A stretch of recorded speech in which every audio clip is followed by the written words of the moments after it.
Oh my gosh, it's Monday! Oh my goodness, how's everyone doing? I hope you're all doing well. I am doing amazingly. I'm here 3 minutes early, haha! Making up for all of the times I have been late. But hello, Longstocks. Hello, French Puff. Hello, TA. Hello, Dr. Smilex. Hello, Erland. Oh my goodness, so many people here today. Puff word of the day. Attacking. We were just attacking your cupcake avatar. No, you're not allowed to attack my cupcake avatar. Look at me, I got a little snake. And a little green hat on. It's adorable, don't you think? Oh, but yeah, all of you, I saw you guys trying to blow up my avatar, trying to attack me. So mean. I could cry. You want to see what I just did? Tried putting my glove on. I got 2 fingers in that one. There we go. Glove.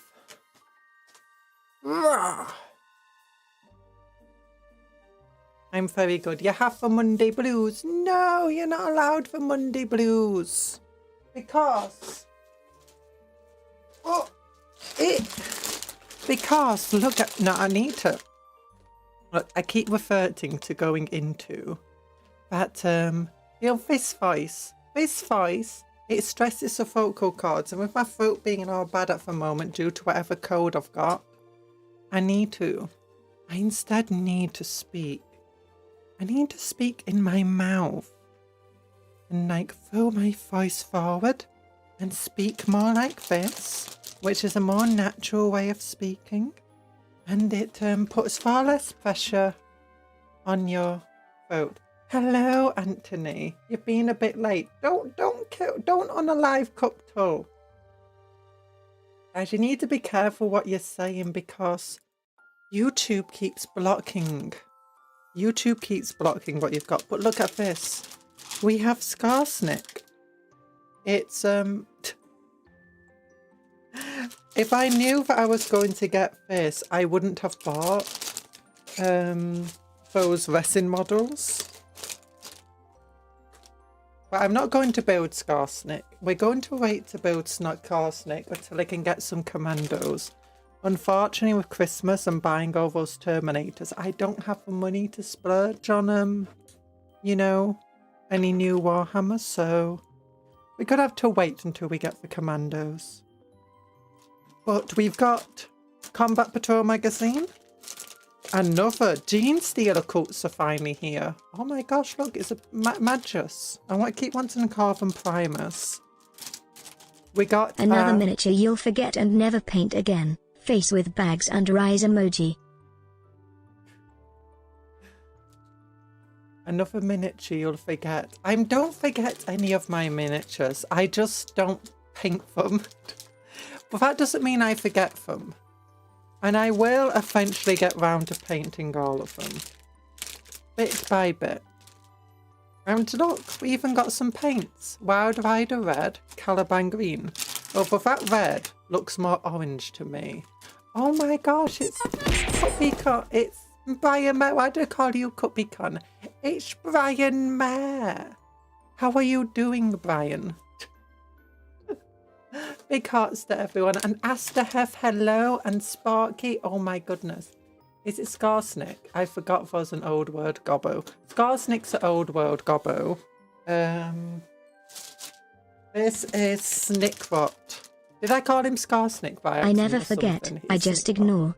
When they start talking to me in the night, asking me why I don't paint them, I cover my ears and scream.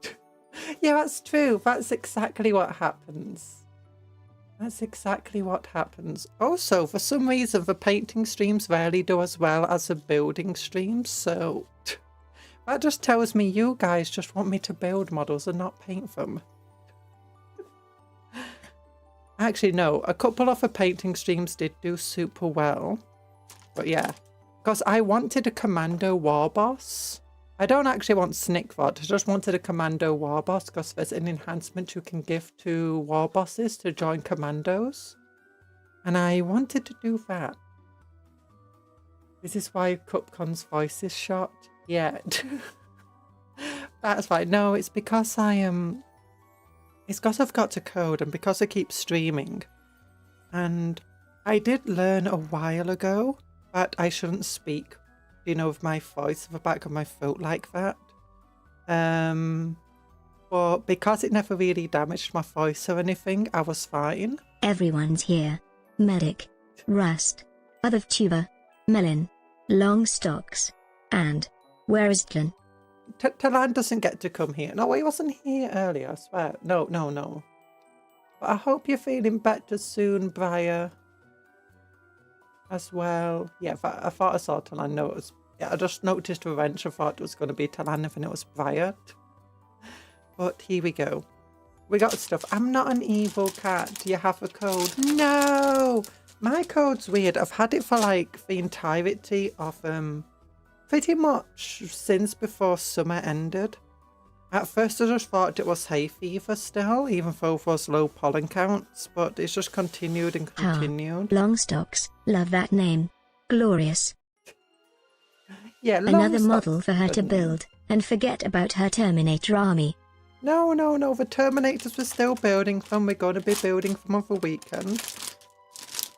But also, in addition to all of this stuff, premium kit number 3 arrived. Yeah. And it's the Killer Can kit. So finally we can get on to building the Red Gobbo Tin Boy. Because I want to convert him up a little. You know. Probably make him a bit killier. But yeah. I don't think this actually has like any lore stuff in it. Oh, it's got a mission briefing. That's cool. Rocknear, Thunderkin, Killer Cans. Then it just tells you how to build and paint them all. Yeah. Dang. What happened that got you to panic attack? You had a panic attack yesterday? Oh, sometimes nothing needs to happen for a panic attack. I know I've been getting... Well, not any one thing's happened for me to get panic attacks recently, but I've also been getting a lot of panic attacks. And it's been like really disturbing my ability to sleep and stuff. I don't recognise them as panic attacks immediately, but it's basically just lots of stuff's happened throughout the year. It's very stressful, and those stresses eventually just get to a point where you just have random panic attacks or random spirals.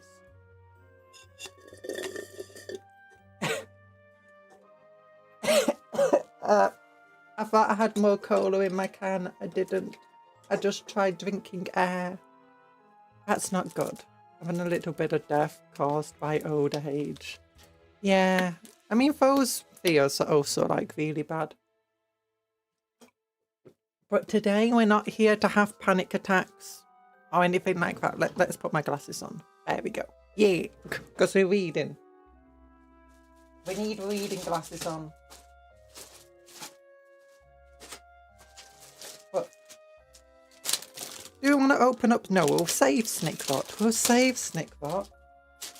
And we'll instead go maggot. We've been waiting for this guy. The entire photon range has arrived before we finally got the Boomdacker Snazwagon.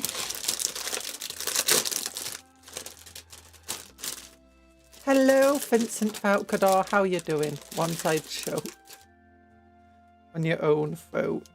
Oh, goodness. But yeah. Pretty cool model. For one thing I don't like about these buggies for orcs is the fact that there's no customizability in them. Also, those incredibly large bases for a buggy. I kind of don't think that they should have bases, but they do. And it's just like, that's like an armature base. But... Here is your daily banana. Time to eat. Actually, wait, it's bigger than an armature base. I made a crude warrior, and I made his clothed camo green because he kinda looked like a veteran's. Boomdacker Snazwagon is the best name ever. It is. Look at that. Boomdacker Snazwagon. Hopefully, because we've now fixed our camera issue, we're not going to get as much difficulty trying to read it all. But, as always, we read the books first and then we build. I don't know how much lore and stuff we're going to have to read today. But what's this? Your daily banana. Don't eat me. Don't eat me. No!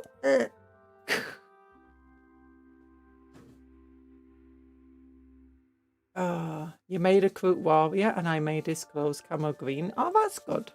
I mean, Kroots generally do camouflage themselves, so making them camo coloured makes sense. Hello, Yoxafoth. How you doing? Do you have any powers other than summoning cupcakes?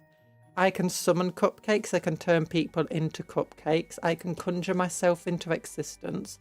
I can conjure cupcakes out of existence. I can conjure cupcakes and myself into any timeline at any point in time throughout the entirety of space and all alternate timelines. I'm basically Doctor Who, but a cupcake. Oh my god, so much cupcake powers. Yeah, but it's all to do with cupcakes, but thankfully I'm also a cupcake, so...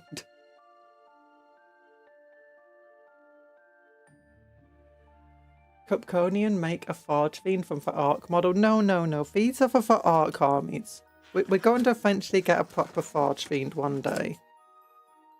But these are for, like, let's turn the little light off. And, oh yeah, it's actually not too bright. Don't believe her being Doctor Who. She's really the changing serving Sinch. I'm not serving Sinch. We must construct additional cupcakes. Yeah, construct additional cupcakes. Big heart. Also, look at that. It looks like a Jeep. Or maybe not a Jeep. It looks like, oh, in Ravenfield, we had a vehicle that looked like that. With one of the mods. The buggy looks pretty cool. They could easily make this for, like, Gene Stealer cults looking at this.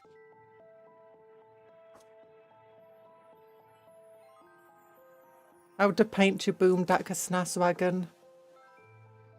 Auric Flesh Shade. That's Auric Flesh Shade feels darker than my Auric Flesh Shade. Oh no, it's just because we have to do multiple layers. Okay, that makes sense. And Screamer Pink in the mouth. Wraithbone on the teeth. I do like how they do this entire thing showing, and they don't hide the entirety of the mistakes and stuff when they're doing this. Then it's just Noon Oil, Agrax Earthshade. Yeah, I think we have like almost all the paints. It's not finished yet, according to that. Yoxafoth. To be fair, Cupcake, the size of a night scythe falling on somebody's head would be unpleasant. It would be.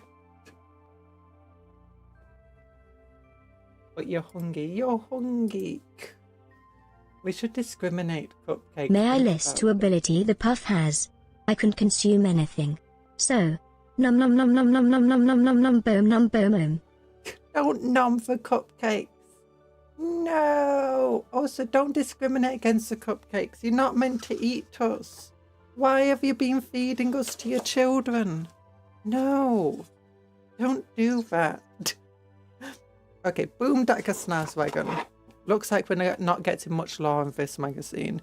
But amid a cloud of smelling fumes, the Boomdacker Snazwagon rattles across the battlefield at breakneck speeds, with a howls of gleeful laughter. Its crew hurl flaming bottles out the windows and let fly with their guns as they zoom wildly towards the foe, trying to get every last ounce of speed out of their contraption.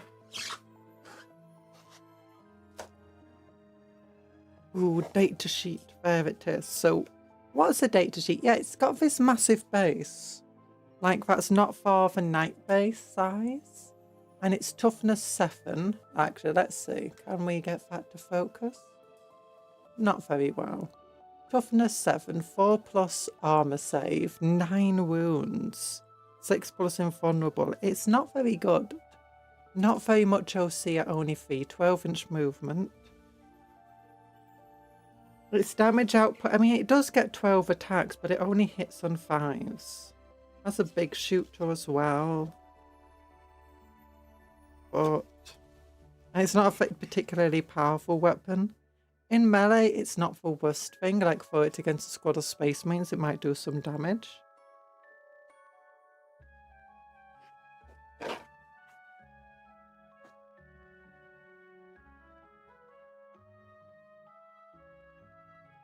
Since you remember that a puff lives 3 days and turns to a rock, I am an evil non-puff. Please do not consume the streamer. Are you edible? And what flavor are you? I am not edible. Don't eat me. Also, in this form, I imagine that I am sour apple and raspberry. That's fitting, isn't it? The crew of a boomdacker's Naswagon look out over the plain below them, amid the heaps of rubble and scrap. They spot a plume of dust travelling quickly towards them, the telltale signs of another vehicle on the move. Stopping only to throw some rubbish out the window and discharge some of their dirty oil onto the ground, they set off to intercept it. Anything is edible if you try hard enough. No, don't eat me. Don't eat me. You're so mean. Guys, eat Cupcake, can I? No, don't steal my cola. Don't eat me. Yeah, you have to treat me nicely. I'm a cutie patootie. Look, if you eat me, how am I going to stream? Does this vehicle have a dedicated targeting squig or is it some other one? I don't think it has a dedicated targeting squig. No. But it's the squig buggy one. I can't remember what this squig truck or something like that. Anything is edible in the eyes of the hive mind. No, Chaplin's kind of look like the Golden Skull guy from Eve Define Cyberman. See, they kind of look like Ghost Rider. There are no laws against cupcakes, Batman. There are laws for cupcakes. We live in Cuptopia. The laws are there to protect the cupcakes from being eaten. Soon they draw level and see that it is a Space Marine chaplain riding the huge bike. He reaches for his sidearm, but before he can draw it and execute the Snaswagon's driver... Can cupcakes have human rights?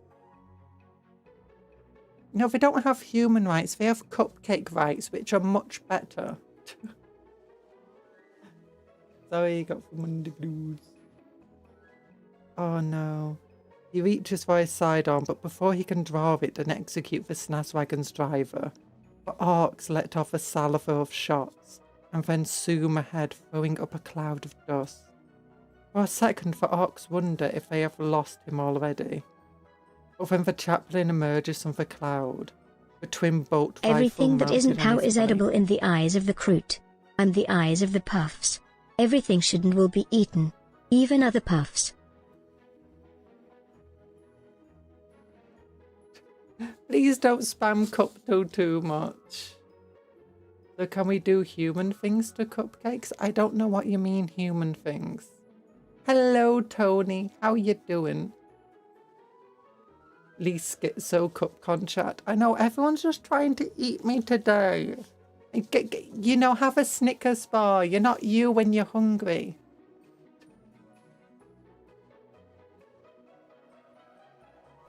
Ow. Don't throw a baguette. What was that you just threw at me? It looked like a baguette. I wasn't paying attention. Oh no, it was a nugget, wasn't it? It was a nugget. Cupcat. Say, no, don't turn me into a cupcat. Hello, Empress Hello, kitty lady. Oh my goodness, everyone's trying to eat me today. Everyone is crazy. They are crazy today. But they're trying to devour me. Briar, protect me. Protect me, Briar. They're trying to eat me. Oh gosh, this is dark, isn't it, on my fingers? Oh, that's because I don't have a light on. I've turned the light on. Oh, yeah, you can see my fingers properly. Okay, but the chaplain emerges from the cloud, the twin bolt rifle mounted on his bike, firing furiously. The orcs reply with Meow, another round meow. of gunfire, and then rev their engine to the max. The race is on, and there can only be one winner. Oh, look Worship at that. the Oh, Anch. that's cool. Maybe art. then That shall looks your like the fall be Speed Freaks avoided. art. Hello, Seredwin. How you doing? Crazy. I was crazy once. Ever locked me in a room with rats. You're not you when you're hungry. Go into the bio furnace. Embrace the living metal. No, don't turn into Necrons either. No. No. But yeah, so this is like just a little battle and stuff that you can have. But let's move on to the next. Combat Patrol. Oh, look at that. We got Halfkin. Zinch is just Vsauce but God. Zinch is just Vsauce but a god. Look, Vsauce, as far as I'm aware, is not evil. But there's a half guard. Sprue. It's a smaller Feed sprue me than bread, I I crave imagined. bread like Nurgling craves spaghetti. Or Pilgrim craves blame Keats. Nurglings crave spaghetti. Fulgrim craves blankets. Oh my goodness. You're all crazy today. Oh gosh, we got 6.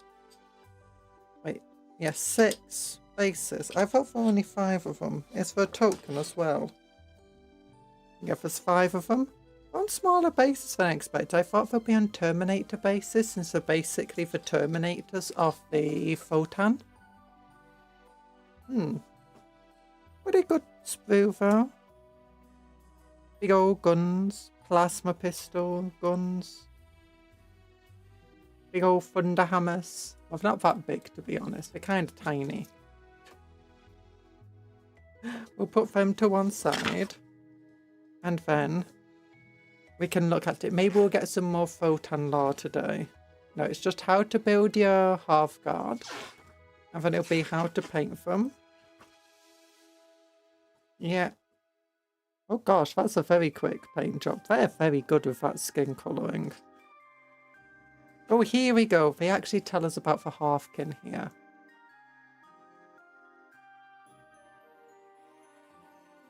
The Harnkin, sorry, not Halfkin. The Hernkin are highly honoured in kin. Hello. You're currently sick, by the way. Me too. I propose building a pillow fort for Fulgrim. I overcooked my Is oatmeal Fulgrim and even it worth burnt. it? Besides that, human rights don't apply to cupcakes. No, we've got better rights. We've got cupcake rights. Cupcake rights are really, really good. You can't eat us. We're friends. You have to be friends with us, not eat us. But you burnt your oatmeal into a paste, Seredwin. Oh no. I mean, I do like overcooked oatmeal. Just to throw a bunch of sugar on it.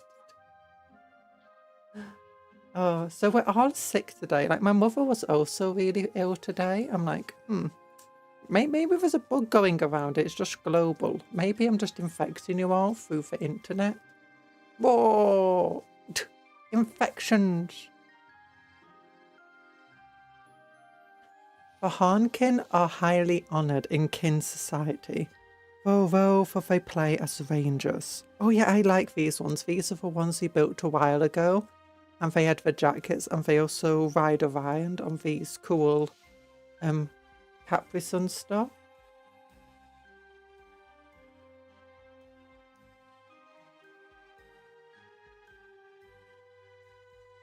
Actual question, is Fulgrim worth it of the tabletop? He recently got a new detachment Further that makes him proof of far the more scrap worth code it. conjurer. Scrap code conjurer. I'm not scrap code. Uh-oh, the cupcake plague is spreading. Yeah, it's a weird virus. It can spread through the internet. I'm sorry.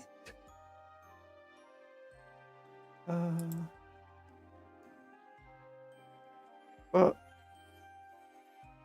where's this? Yeah, they play a role as rangers. How many do I even have? Sprinkles, you have 11,160.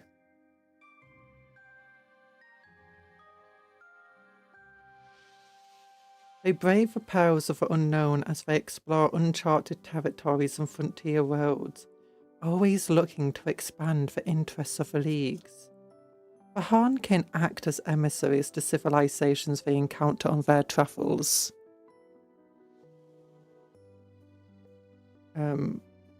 Yeah. But puffs apparently don't have any puff rats.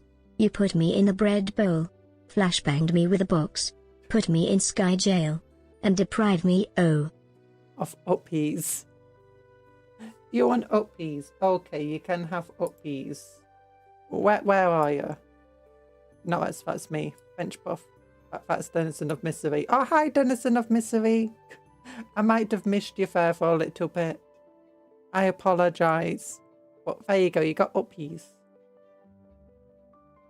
You got a little lightsaber. Oh. There you go.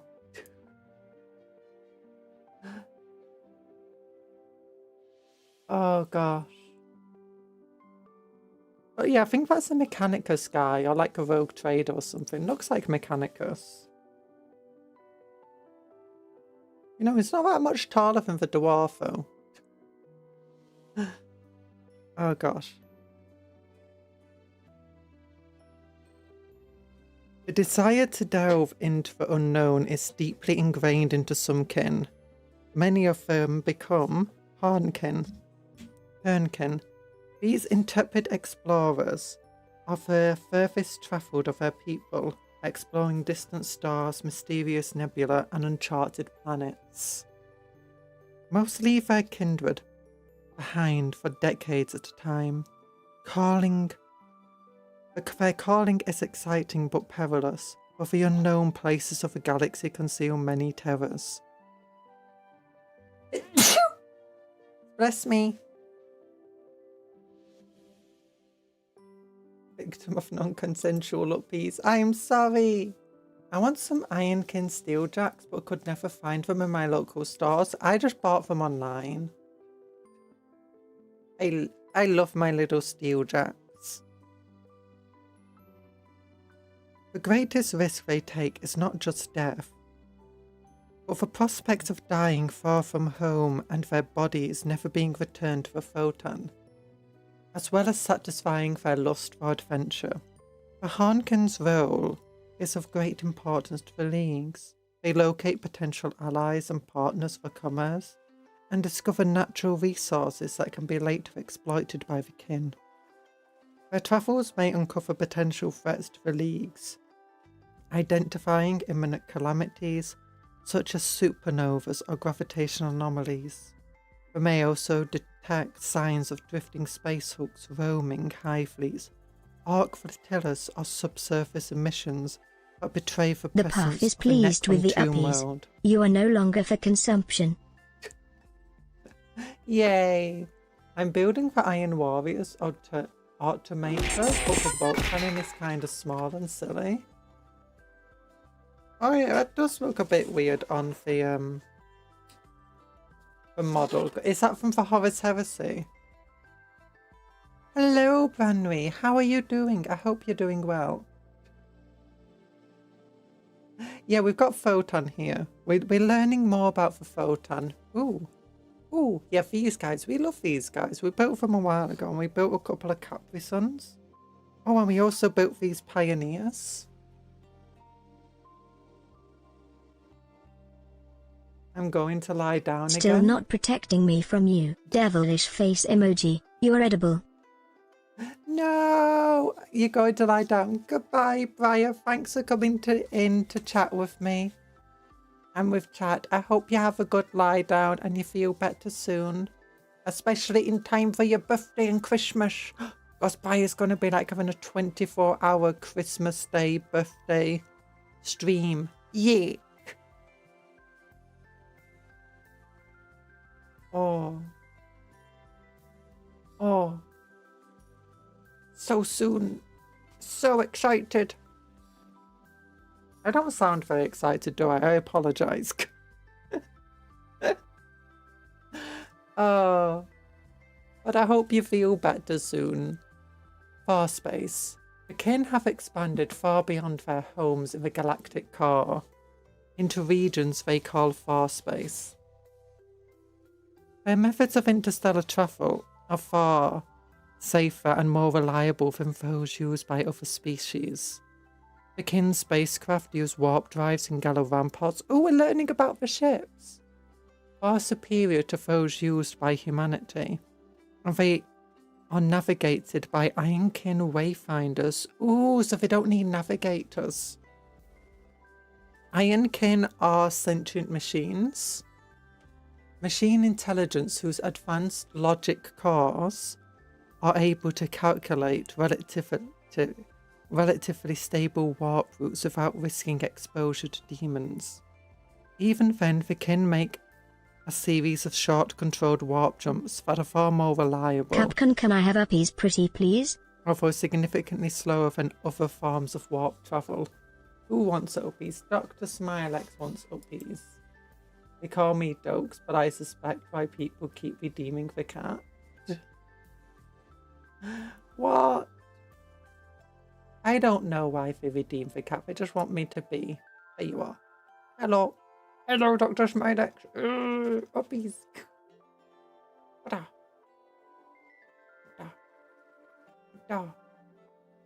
Oops, I dropped you. Well, he didn't land on your head, so it's fine. Wait, read that again. Didn't they say it was far superior, but said it was slower? Yeah, so they can make a series of short controlled warp jumps that are far more reliable, although significantly slower than other forms of warp lovers, travel. pathetic. I wouldn't even take them as prisoners in a conquest. Yeah. So what this is saying is that technically it is faster, but because they do a series of short warp jumps rather than one long jump. So what the Imperium does is they go from A to B. And they basically do it in not exactly a straight line, but a relatively straight line. Clanker lovers, based. More allies for the Enclave. No. So what they do is they might take a bit of a zigzaggy path to get there, but it's kind of dangerous. The longer in the warp, the more dangerous it is.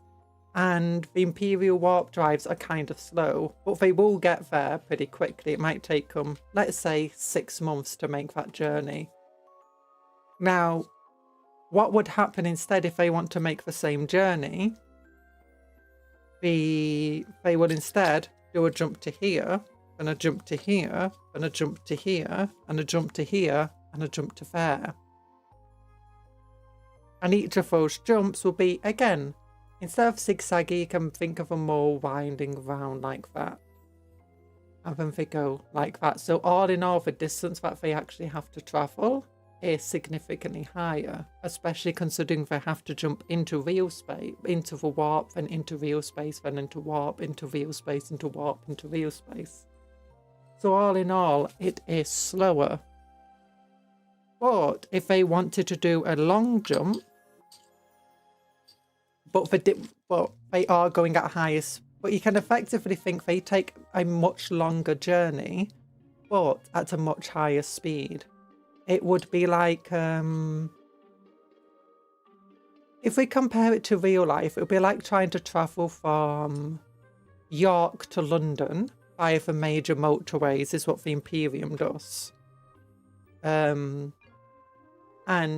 the traffic is it's very direct line, but it's incredibly slow because it's incredibly dense traffic and stuff. Whereas and you've got a like relatively high likelihood of getting damaged. But what instead the Photon will do is travel clear roads that don't have traffic on. And they'll be travelling at a higher speed all of the time for travelling, but they'll be having to take a much longer distance. And rather than deciding to try do it all in one go, but instead take breaks where they stop at surfaces, or they even just like stop over for the night, so that they're not having to travel it down in one big go. So all in all, it's less stressful for everything involved, just it will inevitably take longer. Kind of. Except I think Tau just goes straight. So they're just doing Tau jumps. No, they're doing the same jumps as from what I'm reading here, they're doing the same type of jumps that the Imperials do. But they have better warp drives and they have a better capabilities of picking nicer routes that aren't going to be infested with demons. So they are doing deep dives into the warp, but they don't like staying in the warp for an extended period of time, because the longer in the warp, the more dangerous it is. So instead they just keep jumping out. So they do a similar method of the Tau of only doing short jumps. But they're diving deeper with each of those jumps, and they're navigating the warp better with each of those jumps. Bye bye, Dr. Smilex. It was nice of you to be here. Big heart. I hope you have a good rest of your day. Also, I dropped one of the bases, and I think it went under the computer. There we go. Dang it. You won 800 from the slots. Yeah. Oh no, wait a minute. You put 1600 in. Warp drives and Gallo ramparts far superior. Short jumps for the Votan are just normal jumps to them. Short jumps. No.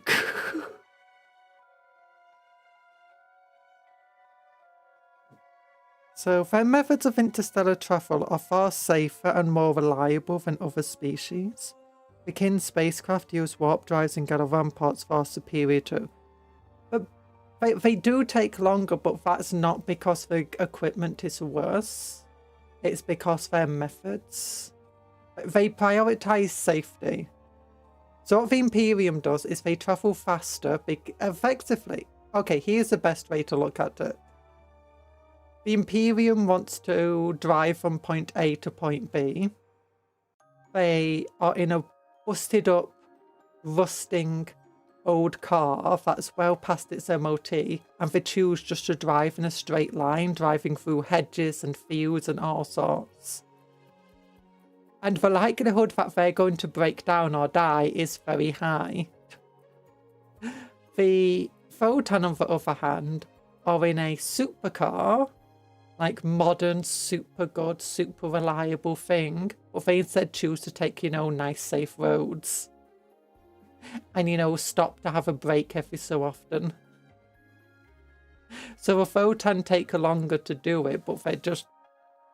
That's what I'm saying, because the Photon prioritise safety, the Imperium doesn't prioritise safety. By not prioritising safety, they can travel faster. That's what I'm guessing. If they both did a short warp jump, I'm imagining that the if they both did a jump of the same distance, the Photon would arrive first.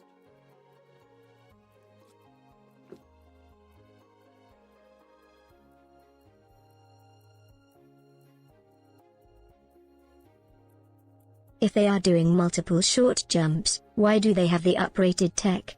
If you bought all the speedometer then thrown, damn it, use it. I think it's because, as I said, they prioritise safety and surviving over anything else. Or at least, the main thing that the Photon prioritise isn't necessarily safety. They prioritise getting the bodies and minds of the kin. Well, I say the Photon, the kin. Because that's what the species refer to themselves as. They prioritise getting the bodies back to the Photon core so they can upload the memories. If a kin dies in the warp, then, you know, they're probably not getting that body back home. And that they don't like that type of stuff. But that's what I'm guessing. I mean, I don't know. A lot of the times you do hear about this stuff of, you know, it being better and it being whatever, but really it's not better. It just might be Photon propaganda here. So the Handcam Jägers travel the stars in search of the resources a society need to thrive. Once they have located and secured valuable materials, they are tenacious in holding them against any who would take what they see as rightfully theirs. No! I've recapped it like 10 times. I hope that was a joke.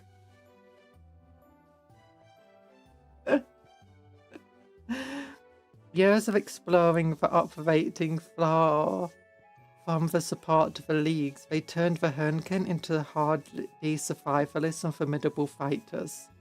They live or die by the quick of their wits and the speed of their draw. Or maybe, just maybe, they have it as some sort of wartime emergency power, which is basic of 110% jump setting, so I can do a massive jump, I just choose not to. That's how I'm choosing to interpret what they've got there. But there's a lot of times where you'll see Photon tech is described as better than Imperial tech. And then you see the two next to one another and it's like, wait a minute, why is the Imperial tech just as good if not better? Photon bolt guns, better than an Imperial bolt gun in every way. That's 3/4 of the range, exact same strength, exact same attacks, exact same rules, just less range. Hello people, are we reading? Yes, we are reading. And learning. Imperial tech is stupid. Although I generally read that as Photon tech is more reliable and a lot of it's also going to do with size difference. The Photon tech is made for much smaller people, so the fact that it can hit just as hard as Imperial tech and it's like 1/4 of the size shows that it's like, yeah, maybe the Photon aren't to be underestimated. The swiftest of the Handcam ride Magna coil bikes. Oh yeah, that's the other thing it's like most of the Photon stuff is like even small by the standards of like the people holding it. I think the main exception is like these big shotguns.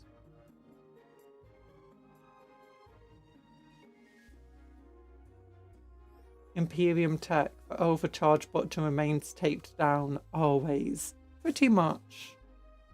Although with Carl flipped the script recently, like with his entire Primaris and reinventing much of the Imperium. He kind of flipped a lot of those scripts. I am here to consume the plastic wrapping. Yo, don't eat the plastic wrapping. You'll get microplastics in your bloodstream and then they'll, you know, cause artery blockages. The swiftest of the Handcam ride Magna coil bikes which enable them to traverse great distances as they search for prospects. They are skilled scouts and explorers. Of all the species in the universe, the kin have the longest memories and the shortest tempers. All of your plastics are macro. But squat! You're calling me short! Microplastics. Nah, we're dosing macroplastics here, boy. Don't we all have microplastics inside us? Nah, not me. I just conjure them outside of my body.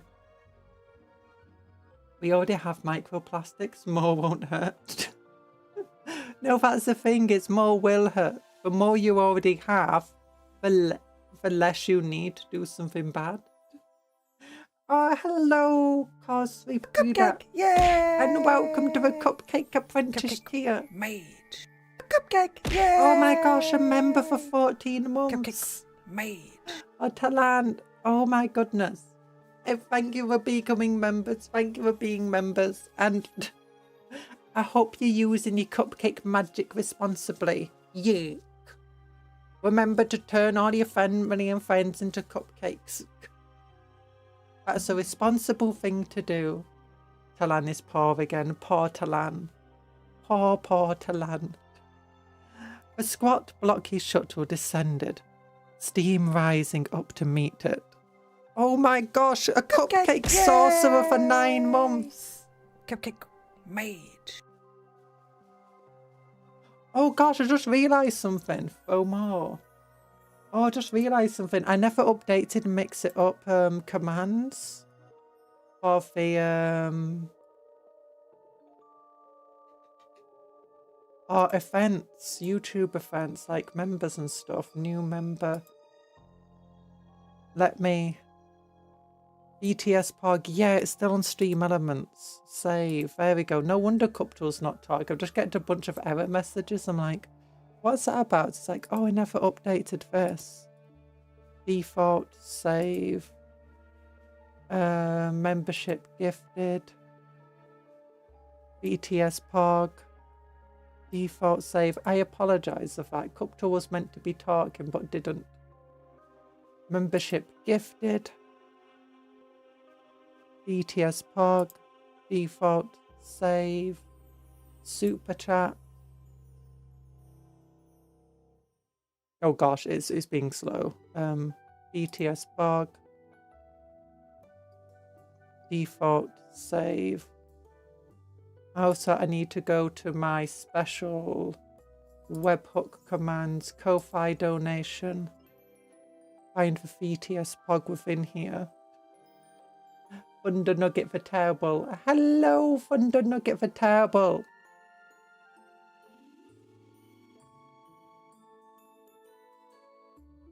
How are you doing?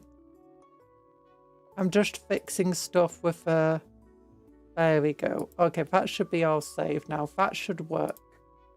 Move this back into chat. Sorry about that. Bean poor. Big love hearts to you all. Thank you everybody for all that. So many majors in one stream. Nobody called for Grey Knights. Maybe we are for Grey Knights. We're the Cupcake Knights of a round table. Wait. It's less of a round table, more of an L-shaped desk. Because my desk is like that shape. It's L-shaped.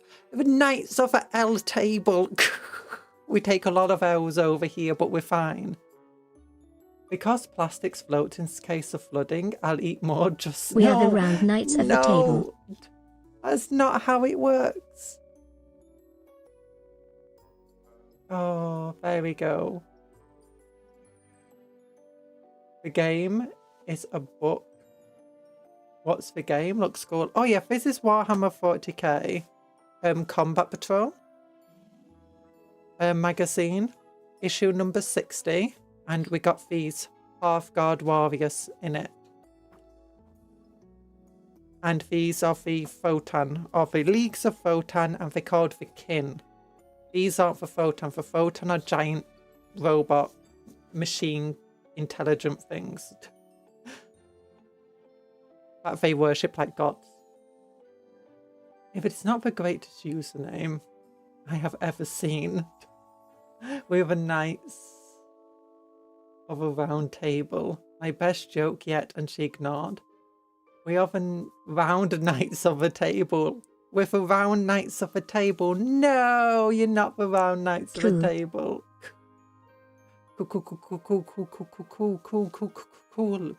Cool.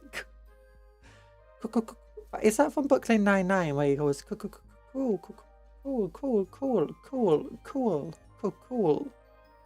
I'm being arrested. Am I part of it? Oh, Cup Owl. Oh no, I've already been like a Cup Raven. So it's like all those times it sounds like I go caw. And also for quack.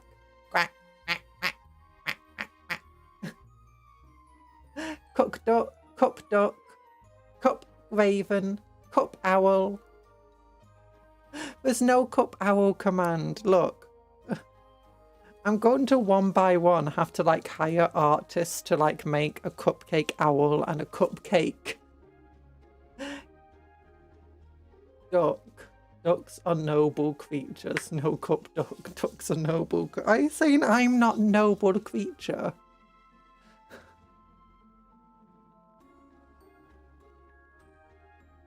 The squat, blocky shuttle descended, steam rising up to meet it. As its landing thrusters melted the thick snow that blanketed the ground. Its access ramp lowered, and Fern Skyjon? I have no idea how I was meant to pronounce that. Led the band of Hernkin. Skjon. Oh no, Fern Skjon. That's how I think it's pronounced. Skjon. Skjon. Led his band of Handcam out onto the frozen surface of the world, where they recently dubbed Windfall. Snow swirled around the assembly warriors as they made their way to the doorway of the Promethean refinery. Orbital scans had indicated that it was the only artificial structure on the planet, and Skjon's team had been dispatched to investigate. He tried to open the access hatch, but it was sealed shut. Half year. Looks like we need to knock, directed Skjon. A muscular, heavy-set kin strode forward and attached a blasting charge to the hatch. Knock, knock, grinned Half year, pressing the detonator as he spoke the second word. An explosion ripped through the door from the hatch and blasted it down the corridor. Snow cascaded down the front of the building and landed with a crump. Crump! Orcs! We gotta crump them gitch. Geeses are jerks, but swans are pure evil. Swans are beautiful. And have you ever fed the geese? And they've come to attack you and try and break your arm, and then you just like, paw geese, pat, pat, pat. And it's like, what? Pat, pat, pat. And they're like, oh, I like that. Don't do that to a goose, unless you're me. No, I just wanted the TTS to make a funny noise.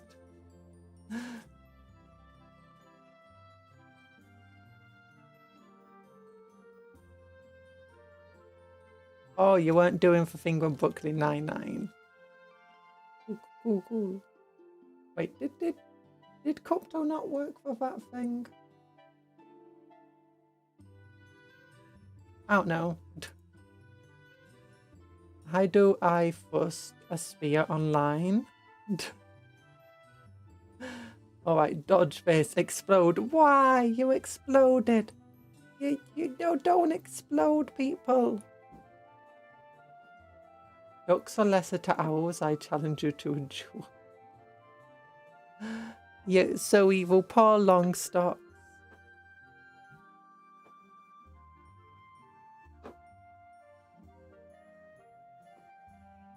Oh gosh, snow swirl. Where are we? Where are we?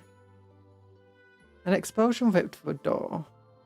Snow cascaded down the front of the building and landed with a crump that had been shaken from the roof above. Shoddy human workmanship, muttered Harfier. A kinwrought door would have withstood the... A kinwrought door would have stood up to the blast. I need to learn how to do a Norwegian accent. Skjon hefted the heavy shotgun in both hands. I wasn't trying to do one, but I just thought maybe I should so that I can do the voices. Hefted his shotgun in both hands and led his team inside. Those lumen globes, not shattered by Hafir's knock, were still shining, indicating that the refinery had power.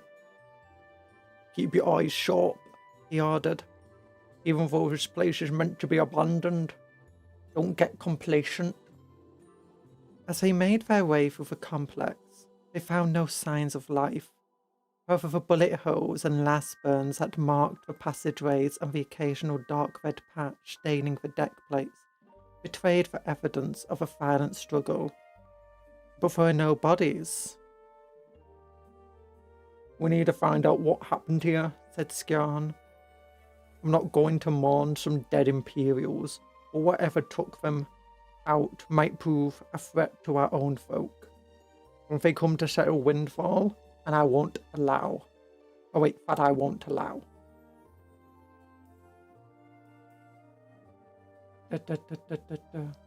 Wait, is racism? I think the pin lasts for like, is it 5 minutes? As they crossed an open concourse, a shot rang out and a solid slug ricocheted off a piece of industrial equipment, missing all in by a hair's breadth. Ambush! Yelled the Ironkin. Take cover! More shots rained down from the gantry above, and Skjorn's rangers dived behind crates and machinery. Skjorn popped his head above the makeshift barricade and returned fire. Unfortunately, this kind of gave away the Gene Stealer cult, didn't it? Skjorn grapples the Xenos-tainted human in the depths of a Promethean refinery. Oh, look at all that!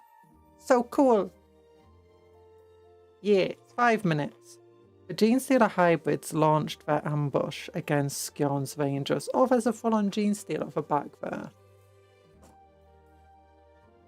That guy just looks like a standard guardsman.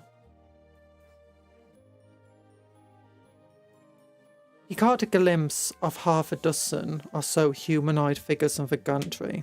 He fired his shotgun again, the force of its blast toppling one of the attackers on the platform.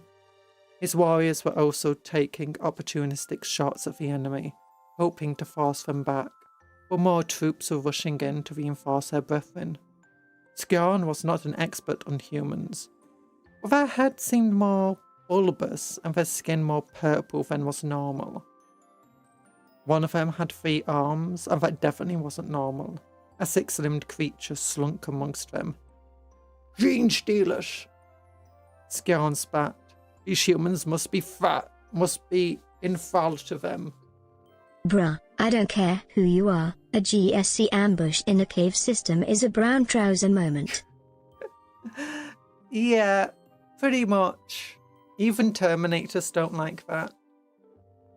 Can't wait until they won't add the small boys in Warhammer 40k Total War.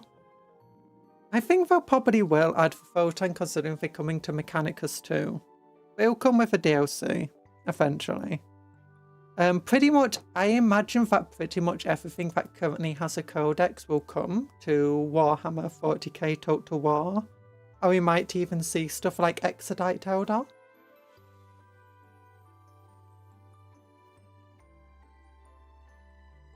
The soldiers rushed Skjorn's position. Several were cut down before they reached the improvised barricade, but soon the kin found themselves in desperate close quarter combat. One of the strange humans swiped at him with a bayonet. He drew his plasma knife and barreled into his attacker, hoping to get in close enough that the human would be able to bring his bayonet to bear. Skjorn thumbed the activation rune on the hilt, and the blade blazed with energy. He rammed it into his attacker's gut. Around him, the kin were holding their own against the humans, but the Gene Stealer was another matter. He watched in horror as it tore apart 2 of his band in a shower of gore. "We need to withdraw," urged Orvin. There's no profit in wasting our lives here." "Agreed," responded Skjorn. "But first, we need to deal with this infestation. We can't leave this peril to threaten kin lives." Wait, is Orvin the robot or is it just an Ironkin?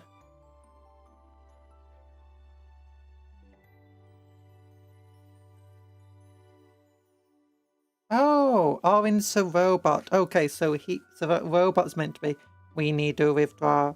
There's no profit wasting our lives here.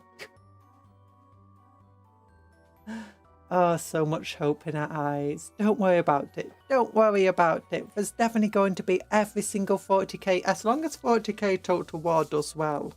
I was actually looking at the Steam charts recently, and it's like, oh my gosh, I never realised how popular Total War Warhammer 3 was.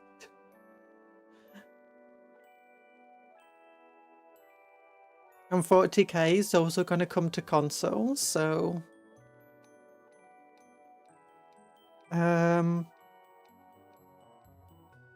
So cover me while I get to the Prometheum tank, said Harther.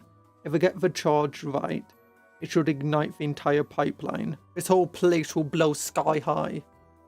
Skjorn and Orvin blasted away at the oncoming soldiers as Harther went to work. The presence of a Gene Stealer seemed to be emboldening them. The creature darted towards their position. Orvin blazed away with his revolvers. The Gene Stealer leapt aside, but one shot struck its shoulder in an explosion of ichor. It screeched, and then was upon them in a blur of limbs. Orwin was thrown aside, a mechanical arm torn from his body. Skjon ducked to the creature's left, taking advantage of its weakened side where Orwin had wounded it. He thrust his plasma knife into the beast's neck. He twisted the blade, then ripped it through the Gene Stealer's throat. The creature fell to the floor, limbs flailing. Skjon placed the barrel of his shotgun against the temple and pulled the trigger. The creature's head exploded messily. The body continued to thrash around for a moment, then lay still. The human flowers faltered in their attack and began to fall back. "The timer's set," reported Hafir. "Let's get out of here." Yeah, there we go. Age of Sigmar fans dead in a ditch with multiple cancelled games. I was looking at Realms of Ruin. Apparently it peaked at 1,600 players. And the company that made it lost like $9 million. So it's... I can see why. And there was another Age of Sigmar game that did even worse. Lot of reading, as expected from Grandma Cupcake, devilish face emoji. Yeah, we're reading. I'm just proving to you. I'm trying to prove all of those, you can't read things incorrectly. You killed off one franchise, it's only right. Age of Sigmar have the best models, best tabletop game, and tons of top tier novels. Age of Sigmar definitely has some amazing models, but it's also got some really bad models. Especially some of the, like, oh, what's his name? Teclis. Oh my gosh, Teclis's model is just so... It's so good and so bad. He's just T-posing to assert dominance. Oh my goodness, it's the worst model I've ever seen. Spearhead is by far the better than Combat Patrol. But from what I've looked at Age of Sigmar larger games, Warhammer 40k in 10th edition at least is way better than Age of Sigmar in like anything outside of Spearhead and Combat Patrol. Also, people argue that Necromunda is by far the best game that Games Workshop still produces. Seeing Conjuror reading my sentence was like someone eating a spoonful of nails.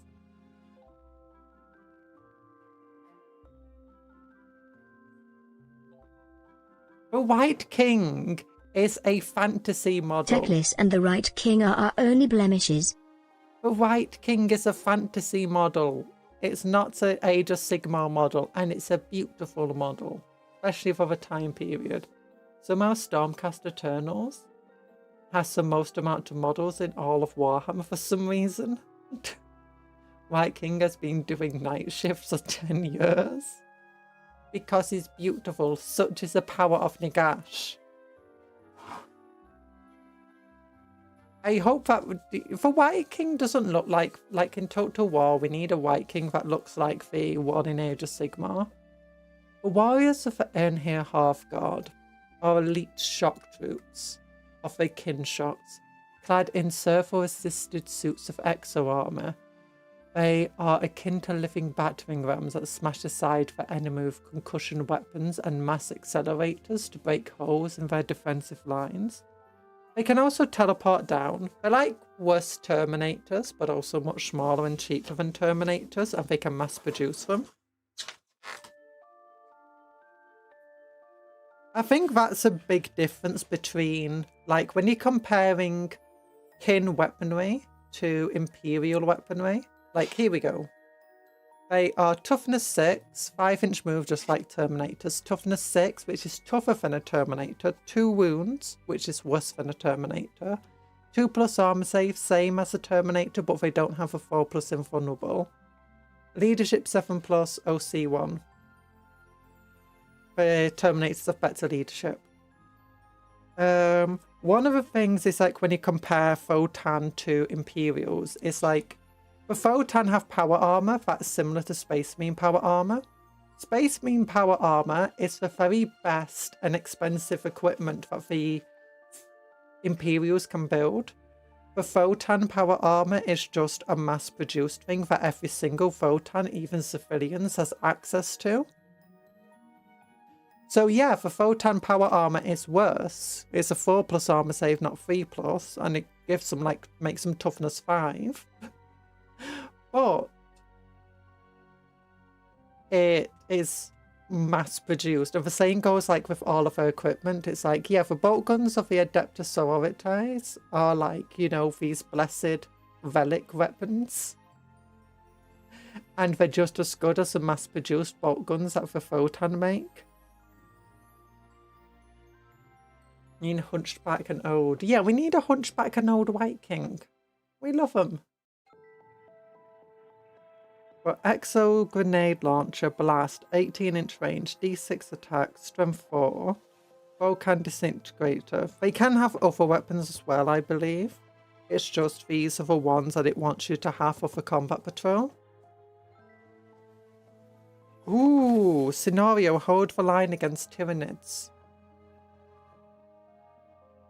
Yep, these are the Tyranids that came with the combat patrol. You're wrong, the Photon Power Armor is better, but it's nerfed because there's less person to carry for armor. There's less power armor. I mean, that's also another true thing. You have to remember that all of their equipment is 1, mass-produced, 2, much smaller than the Imperial equivalents because it's designed for much smaller people, especially when you're looking at, like, the comparing them to Space Marines. And 3 is... I don't really have a third one. Often a lot of our equipment isn't even really fully military focused. Most of what we see of a Photon is basically just pioneers. Not like full-on military forces. Tokyo slapped another power cell into his disintegrator pistol. Oh, they got disintegrator pistols. Oh, I never knew that. And flexed the fingers of his armoured gauntlet. He surveyed his troops who were checking their weapons. Beneath his golden helm he smiled. They were disciplined and efficient.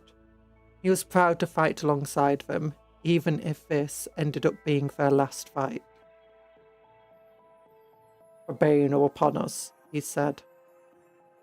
"They are the foulest of enemies, but not only do they destroy, but they devour all and absorb it into themselves. They would take our Photon-given genes and use them to spawn new generations of horrors with which to assault our people." He saw the two looks of anger and disgust on their face. "We hold the line here," he told them, "and though we may give our lives, our very beings, we fight for Warhammer. Warhammer, they all echoed. The whine came from above, and shards of bone rained down, shattering against their makeshift defence. The assault had begun.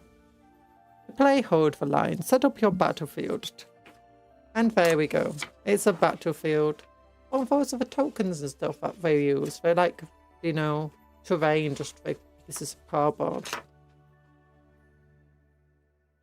Oh, yeah. Rock and stone. Rock and stone. Is full Photon armor better than a half Space Marine power armor? Depends. Arguably not. And here's our first magazine, though, with a Gene Stealer cutscene.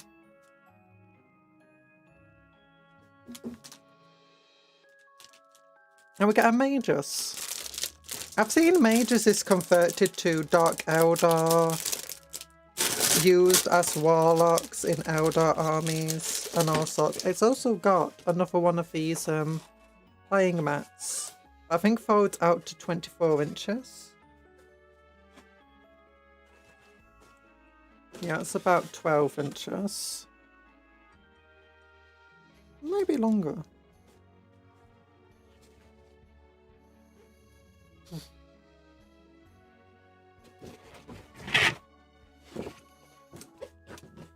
Oh gosh, and it's double-sided. It's got this brown side which has loads of rubble and stuff on it. Pretty decent card quality as well. Oh wait, does it fold out even larger? I think it folds out even larger. That's that side. Oh no, it's just really thick. Yeah, it's a thick card. So they're good size of combat patrol games. And maybe even Kill Team. Not quite so good for if you want to play a full 40k game on them. Little Magus. Oh. It's on a 32mm base. Or he. I think it's she. Yeah. Because there's only one way to build this model, isn't there? Yeah, only one way to build the model. You don't get multiple chests. Oh, actually, no, there is another way. I think there's an option in here. Yeah, you can either have it with a knife or with her holding a skull in her hand. There's a skull there. That's a head. Oh my gosh. She looks very sad. Without any painting. Mechanica Standard Grey. Screamer Killer Pink. Oh. Yeah. And here we go. Here we go. Work in progress. That's a work in progress. That looks like a finished model. That's so good.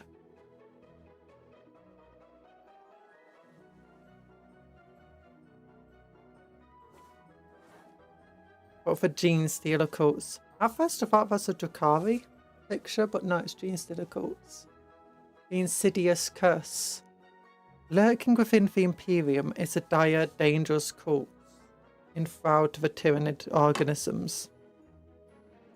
Give me a moment.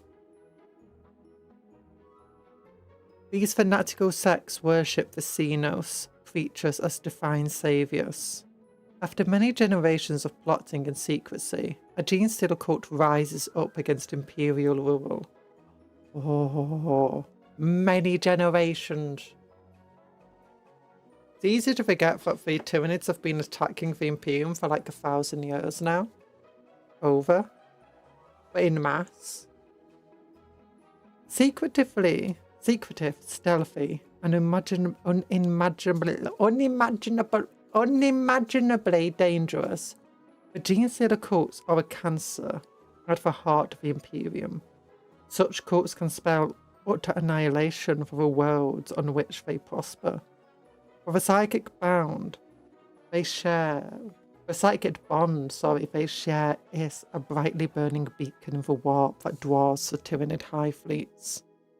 The Gene Stealers, that the cults worship, are in fact Tyranid vanguard organisms, whose role is to seek out new feeding grounds. However, the cult is completely unaware of the Gene Stealer's true purpose. To them, the multi-limbed horrors are heralds of coming gods, who offer deliverance from the tyranny of the Imperium.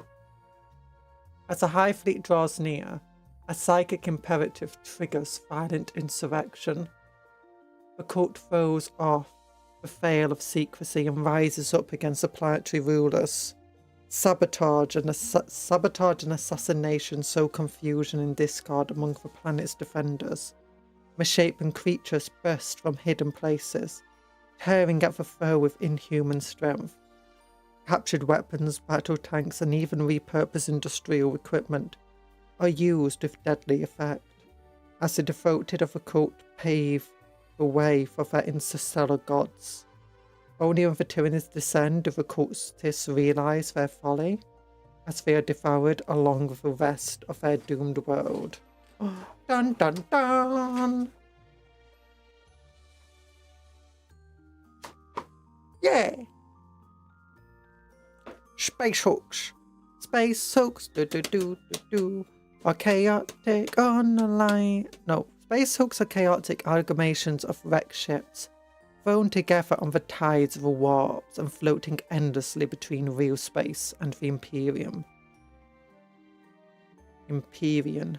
Empyrean, not the Imperium, for Empyrean final day detachment is apparently very fun. I love Gene Stealer detachments are always very fun. Lacking conventional technology, the Gene Stealers often stow aboard these ship cults to travel throughout the galaxy. The cults, when a Gene Stealer finds a populated world, it will infect the local populace with its own DNA. Those infected will become psychically bound to the Gene Stealer, falling under its control. Their offspring will be hybrids combining human and Xenos traits. The Star Children. Oh, that's a really cool statue they built. I like it. The Gene Stealer cults with fear of their alien progenitors. While they little understand the truth of the Tyranids, they view them in allegorical terms as saviours from beyond the stars or divine messengers. Viewed in this light, Tyranids become the subject of the cult's religious beliefs. Praise the four-armed Praise emperor, the four-armed emperor. Six-armed. As the upraising begins, Gene Stealer cultists overthrow an individual complex on an Imperial world. Oh, look at all the Gene Stealers. Look at them. Oh, the hybrids. The evolution of a cult. A Gene Stealer is capable of implanting a host species with its own genetic code. This overrides a host DNA, and any offspring they have will be Xenos hybrids. I just got a strange ad of Haspin and Five Nights at Freddy's. That's a very weird ad. Displaying both human and Gene Stealer attributes. Down the generations, the hybrids will begin to look more and more human as the hybrids interbreed, and many are able to pass unnoticed amongst uninfected humans. This allows them to infiltrate almost every layer of Imperial society. Yay! 2 arms, good. 4 arms, better. 4 arms are better than 2. The Patriarch, oh my gosh, look at him. Look at him. What has he got in his hand? Is it an apple? I imagine it's an apple. It's definitely not someone's skull with spine attached. The Patriarch. The darn Patriarchs even affecting the Xenos it is. At the centre of every cult is a Patriarch, the original Gene Stealer whose DNA flows through its followers, binding them together. Such creatures grow to huge proportions, and their elongated talons are capable of tearing even a mighty space marine in two. As the locus for the cult's shared psychic link, known as a brood mind, the Patriarch develops potent psychic abilities, and its will holds sway over the cult members. Oops, just whacked the microphone, sorry. Because of the alien form, the Patriarch remains hidden, directing its network of subjects from its layers. It is only on the day of ascension when the cult rises up in open warfare that the Patriarch reveals itself. Oh.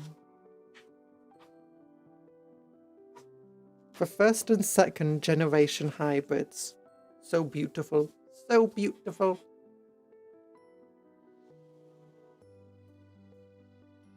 In the 41st millennium, the Patriarchy smashes you. Take that in both ways, smashing and smashing. No! Smashing us in, do you know, for way that, what's he called? What is he called? The dude from that weird cartoon, and he had a giant nose and he's always going smashing. Smashing. And he's got a big old red moustache and big old eyebrows. He's a big old mem. First and second generation hybrids. I always thought that the first generation hybrids looked more humans, and as they went down the line, they became more involved. But it makes sense, it makes sense. First and second generation hybrids. The hybrids of first and second generation are true monsters. They often have 3 or even 4 arms, and they possess stooped posture, clawed hands, and chitinous bodies of their pure strain ancestry. Their strength is prodigious, and they are capable of wielding heavy weaponry with ease. Third and fourth generation hybrids, while still possessing some Xenos attributes, the hybrids of third generation are much more human in appearance, owing to the dilution of Tyranid DNA. By a fourth generation, hybrids are almost indistinguishable from regular humans, save for a hairless scalp and cranial ridges along the brow. Pure strain gene stealers. When fourth generation hybrids reproduce, their Tyranid DNA reasserts itself, and their offspring are pure strain gene stealers. Although totally alien, they are loved unconditionally by their parents and viewed by the cult as divine beings and living embodiment of the Star Children's will. These gene stealers can use their ovipoisters to infect new prey, spreading the gene stealer curse even further and stirring new generations of hybrids, all bound to a single broodmind. When the day of ascension comes, they are formidable assets to the cults, for they are swift and agile predators, whose sharp talons can tear through armor. So dangerous! Genetic aberrations. The merging of human and Tyranid DNA is not always predictable. For reasons that are not known, sometimes malformed and twisted hybrids are spawned. Some xenobiologists have theorized that they are the result of factors such as radiation, atmospheric pollutants, or warp storms corrupting the hybridization process.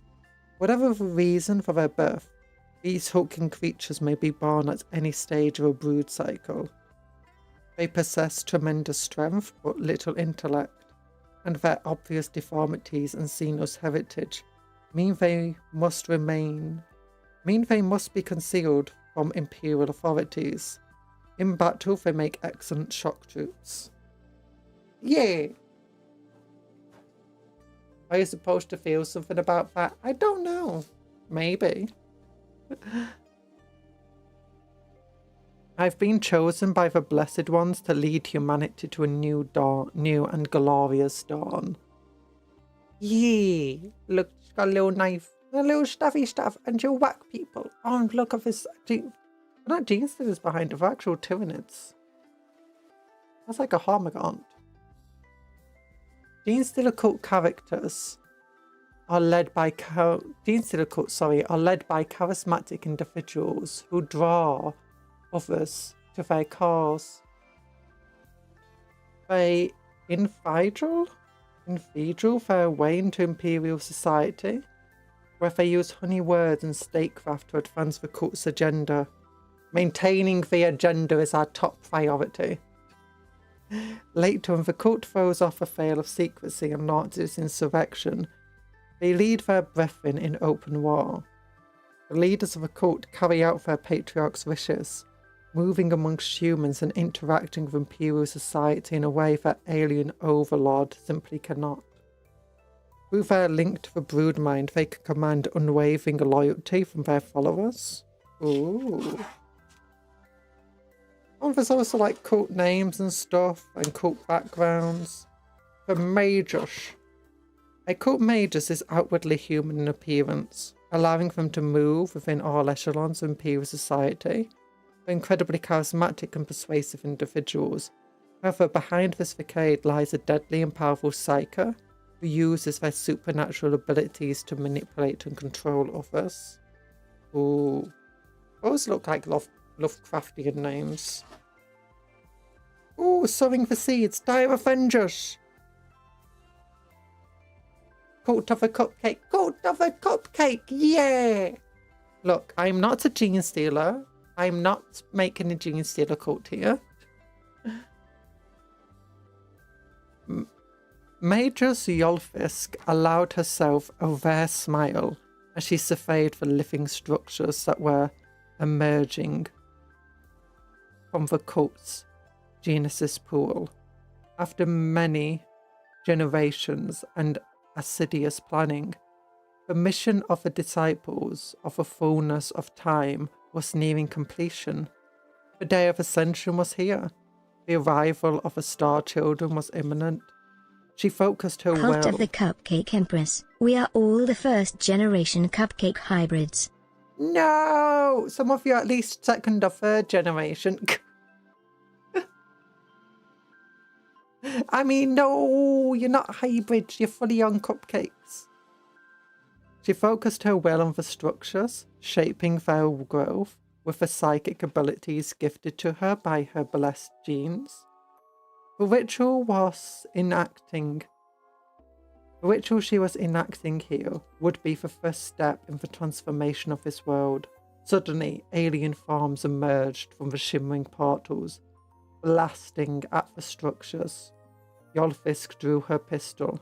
Nothing could be allowed to stop her now. And it's a battle between Eldar and Gene Stealers. Well, Eldar and one Magus. Guardians. We are a host of angels recast in the image of the true rulers of this galaxy. Oh, and it looks like the next combat patrol set we get will have the acolyte hybrids in it. Pure strain cupcake. Pure strain cupcakes.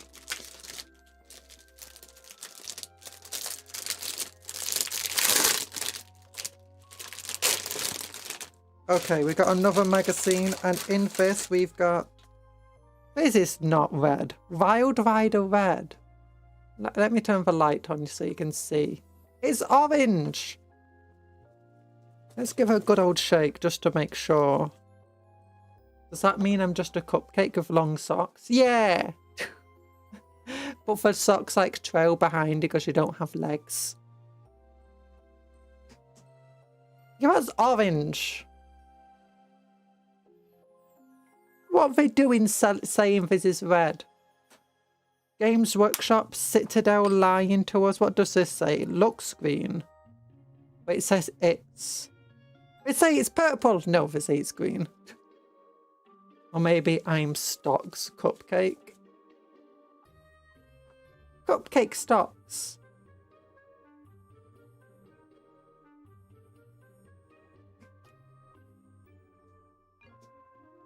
Yeah, that's green. It's a very dark green. Actually, it's not too far off this colour, is it? It's a bit darker, though.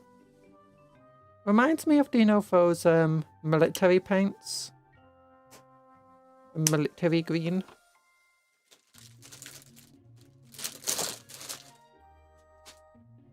But, oh, so this is the last of the 4 magazines.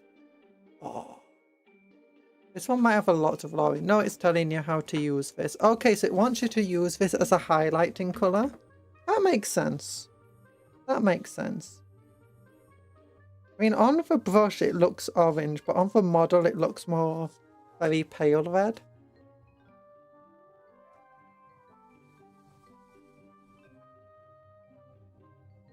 Yeah. Okay, yeah, it makes sense as a highlight colour. And sometimes you can't really tell because sometimes it looks like one colour, but when you actually put it on a model, it dries a different colour. Works in progress. Works in progress. Path to Ascension, here we go. Ooh, they look scary.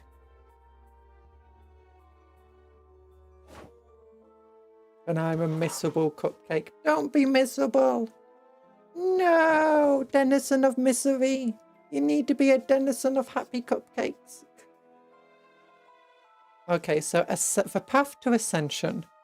Once a gene stealer patriarch establishes a cult on a host world, it will take many generations for its dark purpose to come to fruition. During this time, cultists will prepare for the day of ascension, when their alien gods will finally reveal themselves and descend upon their world. Genestealer cultists unleash their fury on the Howling Griffin Space Marines. To be honest, it does look like the Howling Griffins are winning quite handily here. Ooh, what's this dude? He looks cool. He's got a big old brain. Specialist bioforms such as Psychic Beneficatus are born in the years leading up to a high fleet survival, adding their might to the cult. Ooh. I'm just oh, what is that thing? What is a human but a miserable something? Pile of lies. Isn't that from Castlevania? Although every cult is different, its belief and practices informed by the world on which it formed. Each will pass through similar stages of development. Initially, the cult will operate in secret as the patriarch infects the population and spreads its influence. As the cult grows, it will work to establish its power base that it can use to prepare for the arrival of the cult's alien gods. Later, as the High Fleet draws near, the patriarchs will lead the cult in a violent revolution, destabilizing Imperial rule and leaving the planet vulnerable to Tyranid invasion. Could you imagine a cult that ends up like completely taking over a world without having a violent uprising?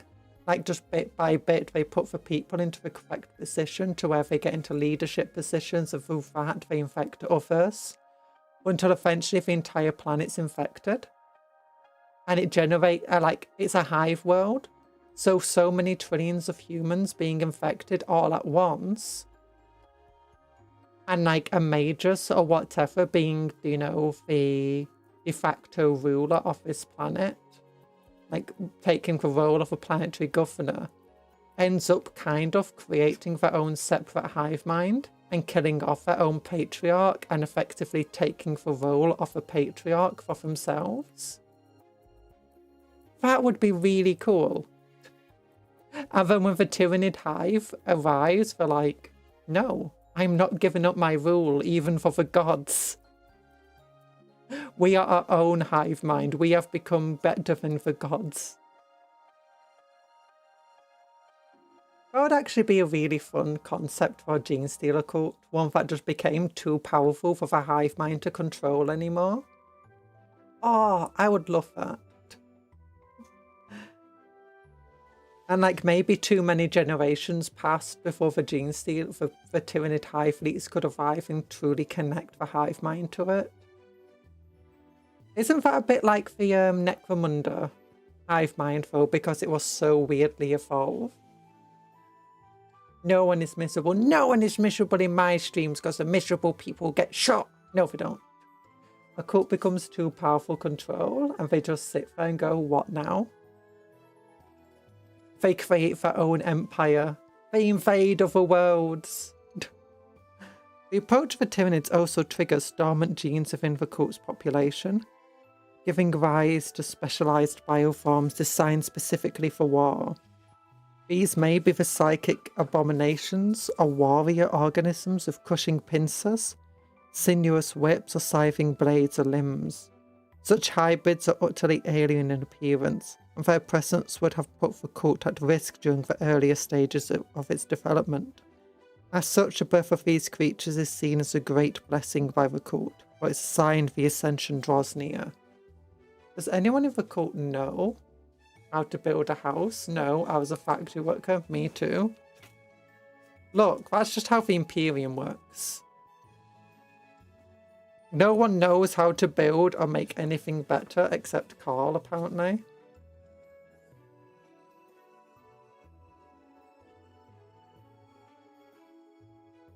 Infection and infiltration. In the earlier stages of a cult, operatives seek to undermine their host, society, through stealth and subterfuge, leaving it vulnerable to later attack. The cult will endeavour to place agents into imperial institutions, through which they will be able to exert influence over society or simply gather information. Bureaucratic officers financial organizations, military forces, and the political establishment are all targets. The first to infiltrate these organizations are usually human. Are those individuals infected by the patriarch and brought under its will? Ooh. Insurrection. Isn't almost all the civilian imperial workforce servitors, factory workers, or just what, food paste? So most civilian imperial workforce is not servitors. Outside of Forge Worlds and Space Marine fleets and a few ships, servitors aren't actually that common. I mean, they kind of are, but they're not like the dominant thing around. The vast majority of the time, servitors predominantly work with and around the Adeptus Mechanicum. Oh, what book is this? It's the Combat Patrol magazine. Issue 62. Yeah. Didn't Carl the only one that's doing a first centurion right now? He's not the only one. There's a lot of others, but he's the one that can get away with it for most. There are other Mechanicum people who do reverse engineering of both Imperial tech, Dark Age tech, and Xenotech. There's a lot that also will build their own STCs based on plans and stuff they've read. But most of them will try to do it with some sort of subtlety or secrecy and do it slowly. Like you might find, there's been a few mentions in the past of, you know, certain ships and stuff going back into production at higher rates. Usually this is due to tech priests basically bending the rules a little bit and, you know, putting reverse engineered plans or copies of plans into action on various forge roads that are technically tech heresies, but no one really needs to know that. So it's very subtle mostly. Carl is the only one who can just, because he's got the Primarch on his side. With the ear of a Primarch, he can do that sort of stuff. But the reason he didn't do that for 10,000 years is because Gulliman was asleep for 10,000 years. The different Agamac subcults for cult biologists. The cult biologists is really cool. They also have quite a large connection to the Gene Stealer cults. Because one they study from, but also Necromunda Gene Stealer cult was effectively made by accident by a biologist. And he modified the Gene Stealer cult to become Malstrain Gene Stealers. To the point where High fleets actively avoid going near the cult. It's very weird. But Malstrain Gene Stealers are really fun.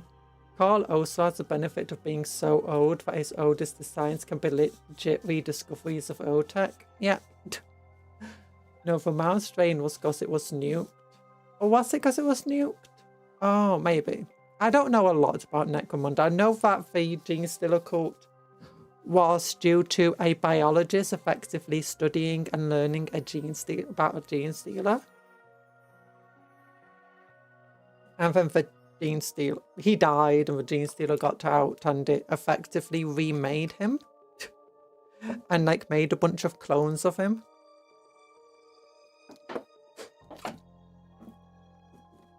Like it's got some weird father issues with him. Oh, but yeah. Hello, Crazy Butt Nick. How are you doing? Much love to you too. So the oldest yeah. Carl is fun, but yeah, most of the Imperium work that they do is for factory workers, for agricultural workers.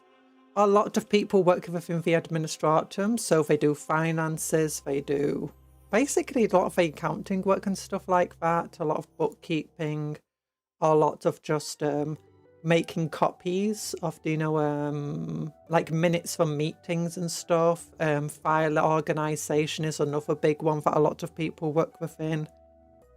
A lot of people work within data recovery and stuff as well. And, you know, supporting tech priests, marines, so on, whatever. And just like A lot of people working salvaging as well, especially on hive worlds. Food paste and stuff like that, corpse starch, is not as common as people make it out to be. I think the Krieg use corpse starch because they believe that they don't believe in waste. They believe when you die, you know, use your body for something. So they often servitize injured Kriegsmen. They do corpse starch, stuff like that. There's a few hive worlds like Necromunda where corpse starch is an incredibly important part, but even corpse starch then isn't that important. The main food that they use is Soylent Viridant or something like that. It's basically Soylent Green. It's not made from people. Instead, it's a algae that's grown in these massive vats. And the fats themselves are fed with, you know, all sorts of stuff, water, proteins, whatever. These proteins and stuff can come from humans. Like, that's where often they'll do body disposal into these great fats, where it will be eaten up and digested by enzymes within the water. And that will then feed the algae, and the algae will grow, and the algae will be harvested, where it will then be fed back to the population. So technically, it's not made from people. It's like, well, it kind of is. Usually, though, it's mostly grown from doing like waste fluids and stuff. So pee, poop, sewage. That's mostly where it comes from. But yeah, Necromunda is a bit special. Most hive worlds aren't as bad as Necromunda. As far as I'm aware, Necromunda is very cursed. Even Krieg at its peak was a hive world, but it was a trade hub. And before it became like the wasteland it is now, most people lived actually relatively well off. Like, especially you had a lot of wealthy people living there, but your general citizens, they were, for hive worlders, doing relatively well. So it's until the big rebellion occurred. And this is just how a lot of things go. He was studying for Mousetrain Stealers. Oh, so on Necromunda, the guy was studying Mousetrain Stealers, not a normal one. Okay. And they liked him so much they revived him when he died. Yeah, isn't he like doing some weird work though? Like trying to unlock something for them? Doing okay. You're playing Combat Patrol. Ooh. Ooh, what army are you using? Oh yeah, you're doing the Bloodletter army, aren't you? I remember you said yesterday. Archaeotech priests are cool. They are cool. That's what my priests are based on, my tech priests. Mine are all Archaeotech. Oh, what's the other word for them?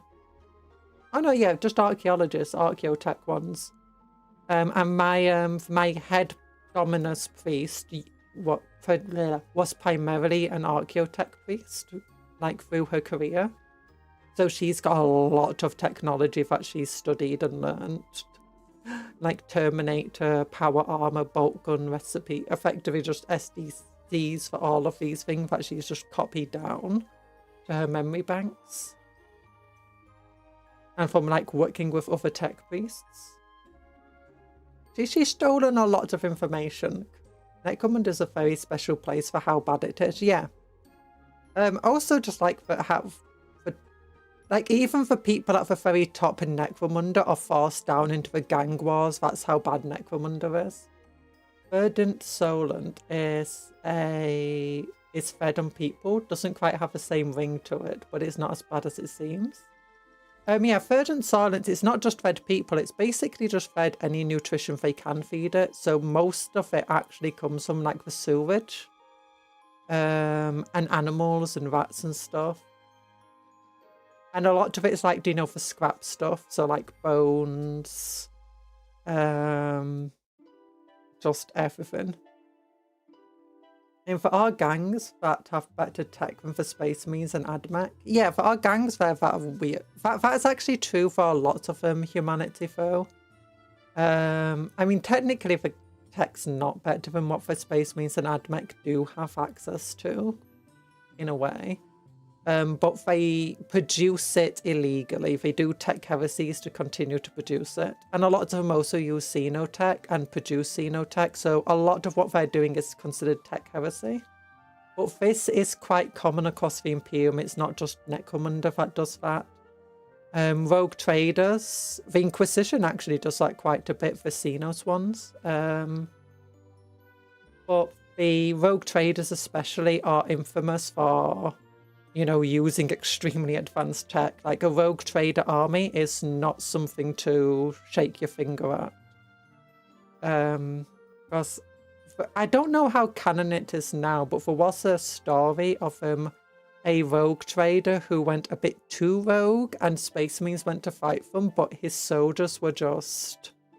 They were incredibly well trained, but also incredibly well equipped, and the Space Marines were struggling to fight them even one-on-one because, you know, they're basically all armed with plasma rifles and stuff like that. It was stupid. Yep, I'm out. Bye-bye, Longstocks. It's nice having you here. Big love heart to you. The Khan ones in 10 blood letters, 3 blood crushers, and 5 flesh hounds, and a hero. Yeah, a new player has world eaters. Ooh, the world eaters current combat patrol is pretty good because it has a demon prince in it. The fans are really cool. The fans are really cool. Well, here we go. Insurrection. After generations of preparation, the cults will begin a concerted campaign against Imperial rule. Genestealer cults specialise in guerrilla warfare, where their lack of numbers and heavy armaments are compensated for. What? I thought Genestealer cults had massive numbers on every single other story I've read about them. Key installations are leveled by hidden explosive, communication networks are silenced, and defending troops are caught in ambushes and devastating hit-and-run attacks. The broodmine allows cults to coordinate these efforts with uncanny precision, forcing the foe to fight on multiple fronts. As the enemy prepares its defences, it may find itself betrayed by key personnel, whose true loyalties lie with the cult. Invasion. The day that the foretold... Oh, look, those are Tyranid ships. That the foretold arrives, and the long-awaited Star Children descend. Destabilized from within by the cult's activities, the world lies vulnerable to invasion by the warrior organisms of the High Fleet. Whether or not the cult's insurrection has succeeded, haste in wresting control of a planet is immaterial, for the Tyranids have come only to consume. As a hive mind reasserts itself over a patriarch, the brood mind that bound the cultists is severed. Freed of alien influence, they realise with horror the true nature of what they have unleashed, but it is too late. They, like everything else in their world, are nothing more than biomass, food for uncaring It's alien all fun and games until you tell the Lehman Russ to blow apart the enemies and its turret swivels around to you. No!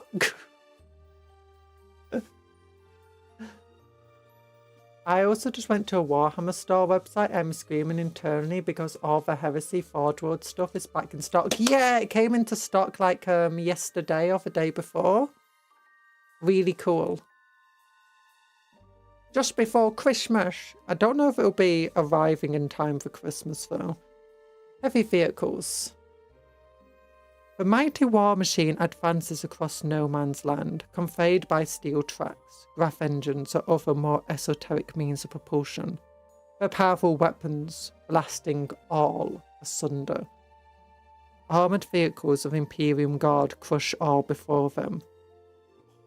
Wait, what are they fighting? World Eaters. Yeah, they're fighting World Eaters. Really cool, but I have no money and it hurts because I want the Special Legion stuff.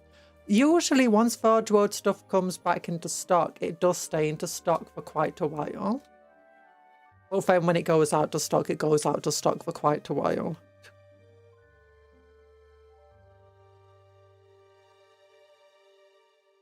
Also, you might be best waiting because some of the special Legion stuff is effectively gets in plastic. Like we recently got the breachers are coming back into plastic or already in plastic. And you know, for cool assault marine stuff with the giant chain axes are now plastic. And a bunch of other resin models have come into plastic recently. So honestly, it might just be best to wait. I want for dreadnought bodies. Ooh. Yeah, I don't know if they'll come into plastic.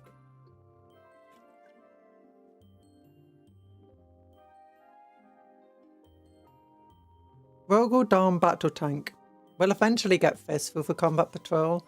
The Rogal Dawn is a mobile bastion that is used by the Astra Militarum armies to anchor their battle lines, or to spearhead armoured assaults. There you go. Small arms fire rattles ineffectively against its armoured hull as it advances across the battlefield, while its own formidable weaponry blows apart enemy vehicles and fortifications or shreds swathes of infantry like chaff. Yeah, they have 2 melter guns in the front. This really big assault cannon thing, an autocannon, castigator cannon I think it's called, or something like that. Multi-melter, blooming sponsons, heavy stubbers. Very dangerous vehicles of them. Chaos Predators. Rogal Dawn is your favourite new tank. I didn't like it at first, but I do really like the design. It does harken to like the modernization of modern battle tanks. I say modern battle tanks. We're doing the modernization of tanks after WW2 and during WW2. So it kind of goes into this idea that the Imperium is once again trying to innovate. And I really kind of like that storytelling within the models. Chaos Predators. With the ability to be fitted with a variety of ornaments, the Predator is a versatile tank that can be used in anti-personnel vehicle hunting roles. It is often employed to support the infantry assaults of Space Marines. Oh, the Space Marines are famed for. Long years of service to the Dark Gods have corrupted many predators and demonic entities inhabit the hulls of some tanks, directing them with malign intelligence and enhancing their resilience with supernatural powers. Yeah! I kind of do want a new version of a Chaos Predator though. Do you know, one that's more mutated? I potentially can build it in 2 ways. One with less mutations, one with more mutations. But it's such an old model. Trying to build these are not fun because you'll often get gaps. Pieces won't fit together properly. These sponsons are like liable to snap. I'm still not a fan. Like me Russ, love me Baneblades. I like both of them too. As much flack as I give Cupcon's Macarius Impotent, I still prefer it to the Rogal. It's not a Macarius Impotent. It's a, or what's his name? Malcador Infernus. I honestly want to, the Malcadors are really good tanks, and I really want us to get the Macarius tanks back. I always wanted one but could never get one. Because, you know, money and for big blocks of resin. I honestly want a Kit Bash 1 to be Nurgle with mouths, pustules and eyes. Yeah! Like what they've done with the Demon Prince of a Hellbrute, I kind of want them to do with Chaos Predators. But do have an option where you don't need to put all of the demonic stuff on it. So you can just have it more clean like this. Just modernizing this mode would be very nice. Primaris Repulsors. Because the Repulsors go together quite nicely. Repulsor is a new innovation that has only recently seen action on the battlefields of the 41st millennium. Created by Archmages Dominus Belisarius Carl, this mighty battle tank is less of a battle tank and more of a armoured fighting vehicle. It's been deployed in the Indomitus Crusade in great numbers, where it provides devastating fire support for the Space Marines. Unlike conventional tanks, it is held aloft by powerful graphitic arrays, allowing it to glide over even the roughest of terrain with ease. I really love the repulsors and stuff. I do like them because it just goes with the entire idea that the Space Marines are famed for their drop, especially Imperial Space Marines are famed for their drop assaults. Very fast, very quick, land anywhere, their vehicles can go anywhere. And it makes so much sense having all this graph stuff and being modern, just riddled of guns. I also love the heavy laser destroyer. It's like, yep, that weapon is, what is it, strength 16 or is it strength 14?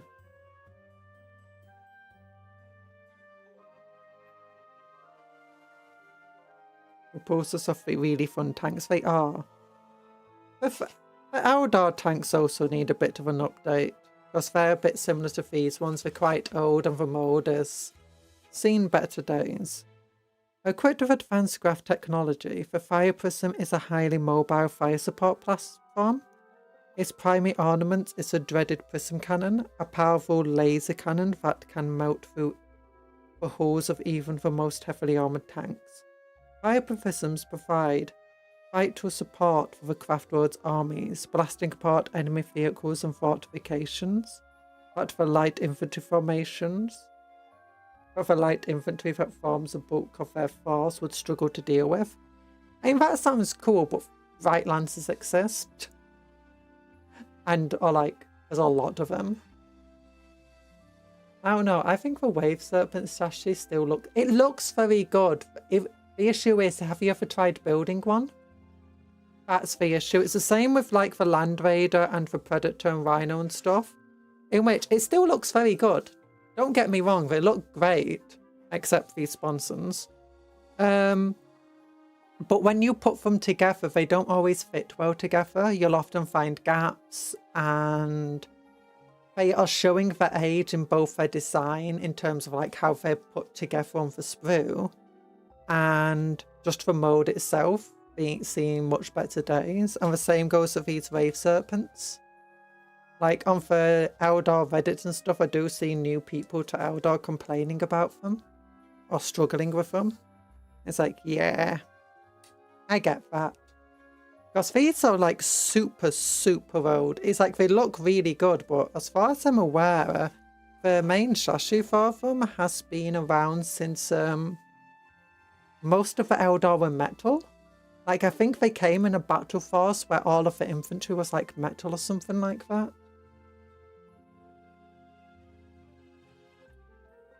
I was really surprised just to learn how old they are. That being said, the Fire Prism isn't that old. I mean, it's still relatively old, but this design here with the crystal out there is new. I think the main hull is old, but I think the turret on it is new, or newer. I might be wrong with that. I might be wrong. Maybe the entire thing did get redone when it got its new turret. Because before it used to have this giant crystal. And back then it was just a lot more powerful in terms of like... The Fire Prism at the moment has like two cool abilities. One of which is it can indirect fire. It basically like fires its laser through a portal. The second is that when multiple of them fire at the same target, they more that are firing at the same target make the attack more powerful. Or something like that. But back then though, it had a shorter range but just hit. That's like one of the hardest hitting weapons in the game. Without needing other fire prisms or anything like that. Metallic clang. Enmity of hope. A metallic clang reverberated through the narrow chamber, followed by a slow but tacted hiss, as the pressure in the boarding umbilical equalized with that of a vessel on the other side of a hatch. The ship's sensors indicate the life support systems are still operating over there, so we should have atmosphere, reported Nylas. But given what I've heard about these things, you probably don't, sorry, reflections are getting me. You probably don't want to breathe the air. It could be quarantined. contaminated. Standard quarantine procedures apply. Devin checked the pressure seals on his suit as she said this. He'd heard about the various contaminants found aboard shipwrecks, and he didn't fancy a case of Gallowpox. So it means something could be alive over there, Chief?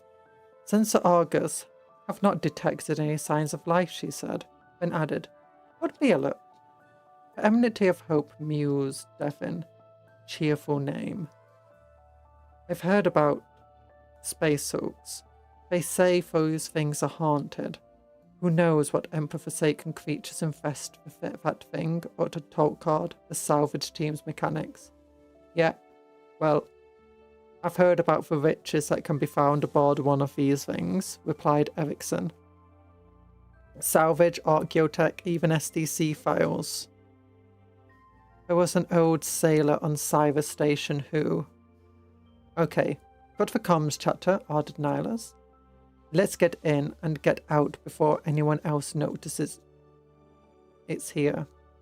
As soon as word gets out, everyone will want a piece of it, and I don't fancy being here when the Adeptus Mechanicus arrive.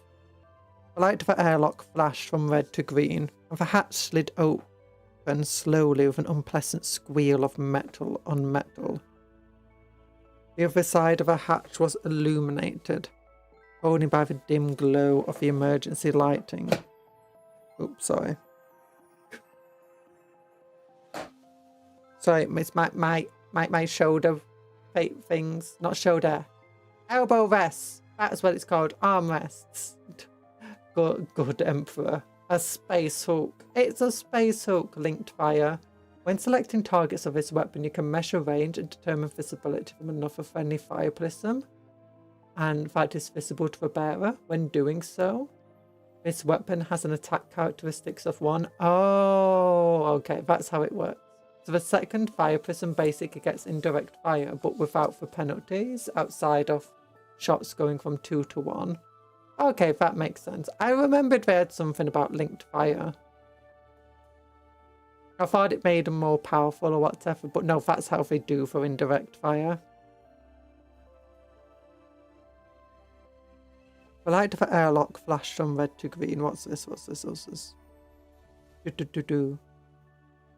lights of the airlock flashed from red to green and the hatch slid open slowly with an unpleasant squeal of the metal on metal. The other side of the hatch was illuminated only by the dim glow of emergency lighting, although many of the lumen strips flickered on and off, or were entirely dead. Stab light spilt into the ship's crew's helmets, pierced the gloom, and cast deep shadows where their probing beams fell. The floor sloped down to one side, the bulkheads leaned at odd angles, or bowed in the middle. Everything was bent and distorted. This part of the vessel seemed largely intact. The crew stepped out onto rusted decking, their footprints echoing through the passageway. Arcware, architecture, and armoured bulkheads confirmed what external scans had suggested, and the derelict ship that formed as part of the hulk was imperial in design. Well, Devon thought at least, that should make finding our way around a little easier. Looks like an old cargo hauler boxed card. The crew's mechanic over the closed comms net. Perhaps we'll be able to salvage gravimetric stabilizers on this wreck. Ours is acting up. A new water recycler would be welcome too, chimed in Devon. Would it be nice to drink something that doesn't taste like it was filtered through one of Erickson's old socks? Hey! Devon brushed aside a tangled mess of wires and cables that dangled from the huge vents in the ceiling as he moved further into the ship. His helmet light swept back and forth across the room, causing the shadows to lengthen and withdraw off their movement. His fingers tightened around the grip of his combat shotgun as he advanced into the gloom. Aside from their own footsteps, the only sound that could be heard was the rattling and gas clanking of pipes and the occasional creak of tortured metal. Oh, I still remember how much of a pain working your way through a Space Hulk when I played Space Marine Death Ring. Oh, that was difficult. Funny enough, the game was what sparked my love for Dark Angels. Ooh, I played that, except... Oh, working with the AI in that game was difficult. Are you sure this thing's stable? He foxed. Sure as can be, came Nihilus's less than reassuring response. Come on. Oh gosh, this is a pretty long one. Oh gosh, it is really long. All these times we've been saying we've not got enough lore. Oh my gosh. I wonder what they're gonna fight in here.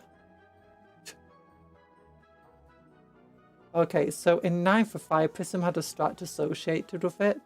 When you fired one, for every other fire prism within 12 inches and visible to it, you added 2 to the number of shots. Plus 100% or plus 200% shots. Ooh. That's cool. The crew made their way through the twisted passageways of the Emissary of Hope. Broken machinery, fallen ceiling panels and other detritus littered the area and impeded their progress. Layers of rust and grime coated everything. Oily stains ran down the walls. In places, a thick slime had eaten away at consoles. Something crunched beneath Devin's boot, and he looked down.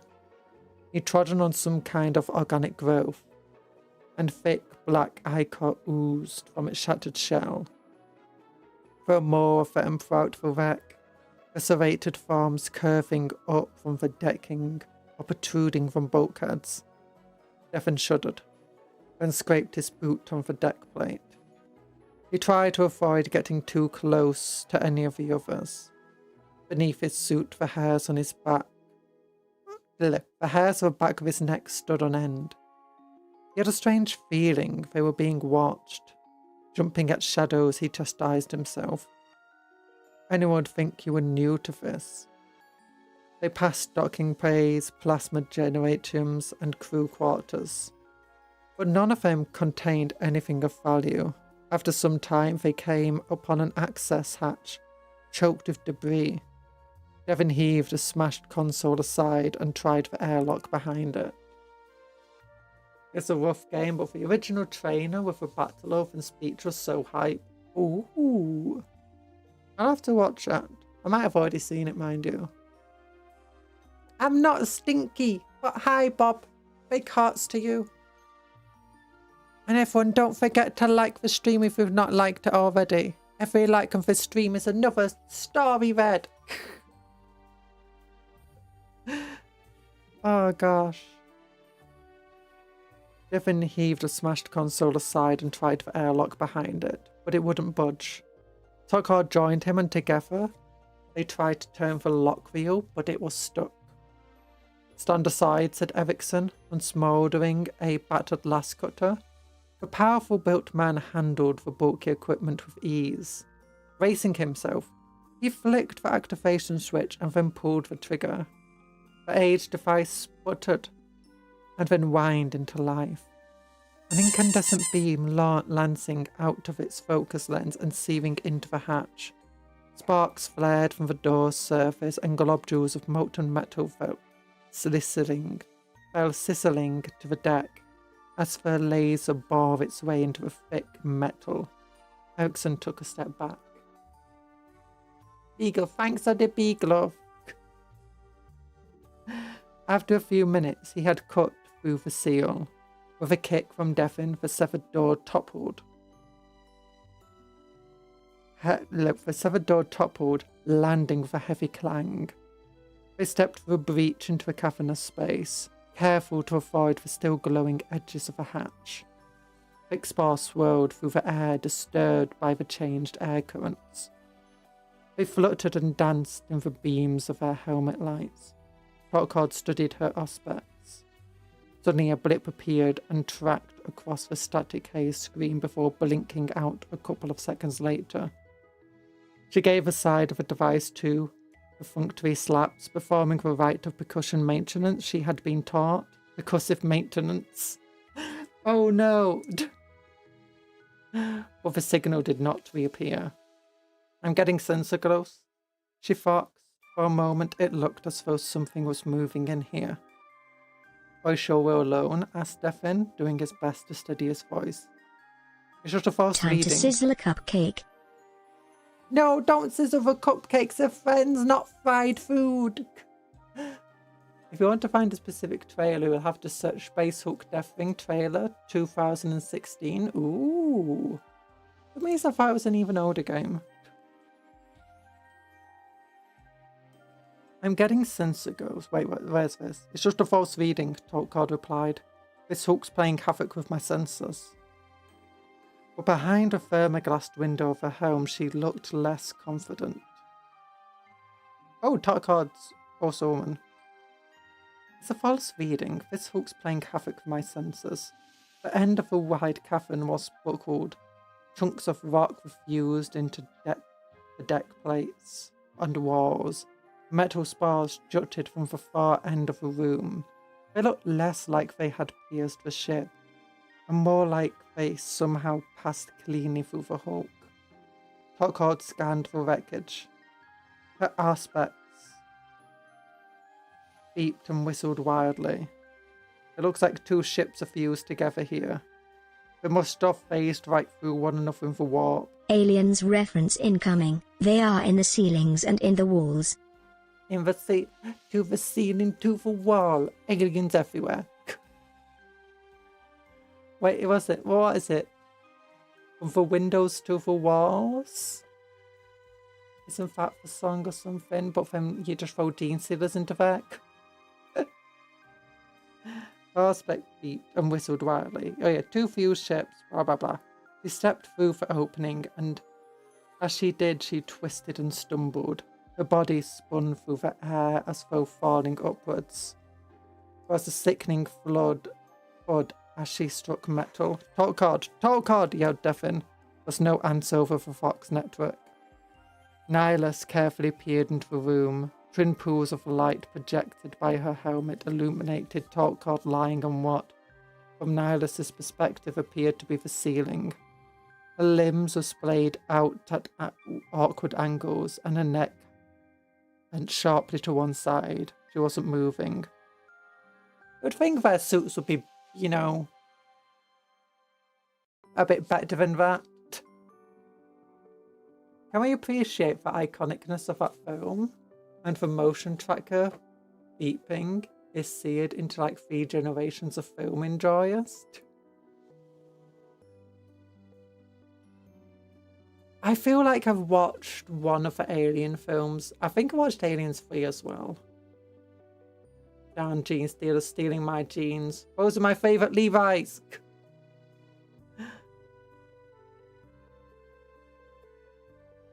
She wasn't moving. Looks like some sort of gravity realignment, she reported. Must be caused by the artificial gravity of the other ship. Climbing rope, she ordered, detaching a grappling hook from her back. Devin watched the rest of the team clumsily abseil down, or rather up into the hold, then stepped over the threshold. He felt his stomach turn as gravity suddenly reorientated, and he found himself upended. He swallowed and began descending the rope after his crewmates. When he reached the bottom, he saw the others crouched around the body of Talkcard. She's dead, proclaimed Erickson quietly, his eyes downcast.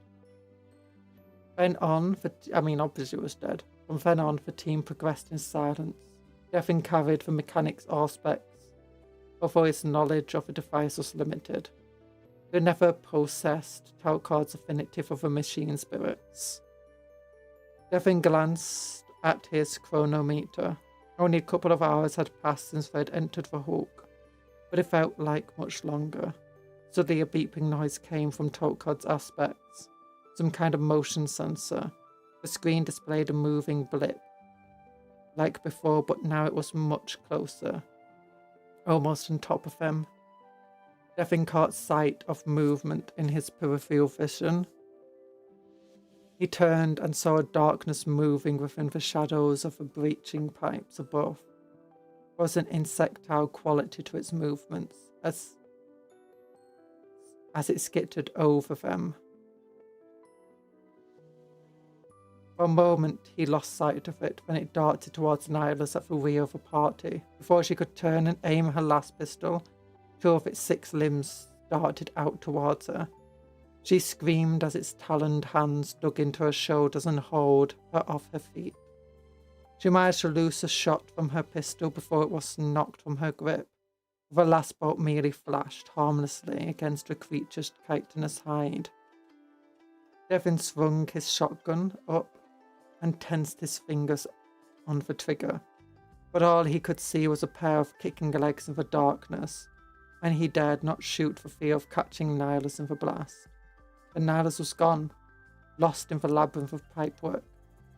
For an agonizingly long moment, her screams continued to come across the Fox network before being replaced by static. No, they stole Nihilus! Oh gosh, that picture. That's a really good picture. I mean, it almost actually looks like, someone just took a photo with, the night filters on.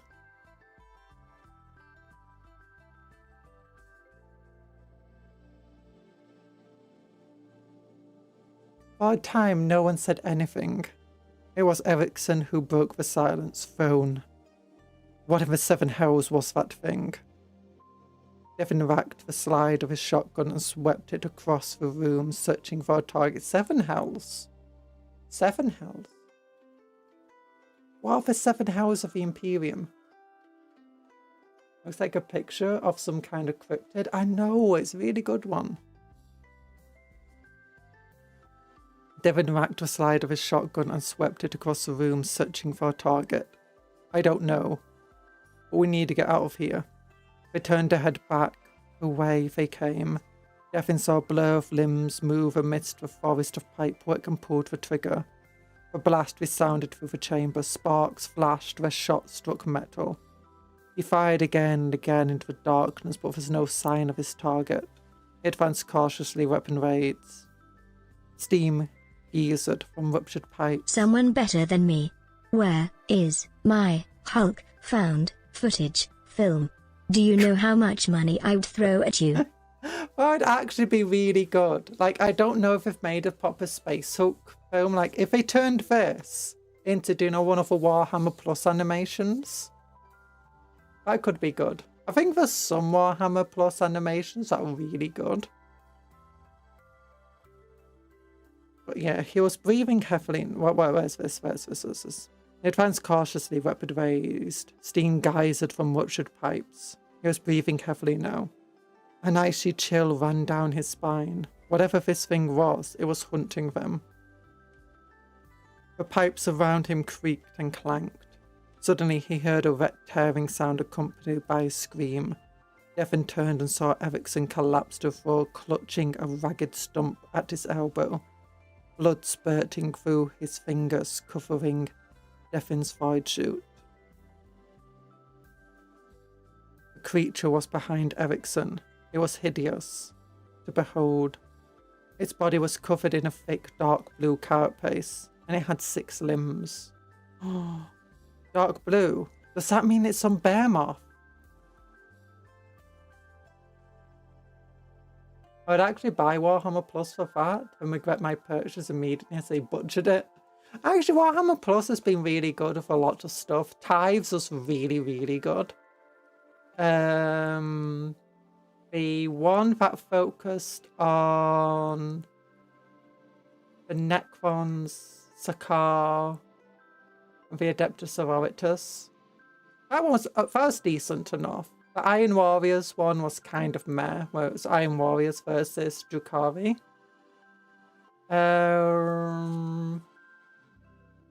What else is there? The Night one. Oh, I've not watched the Night one, did I? No, the Kill Lupercal one was amazing. I absolutely adored that.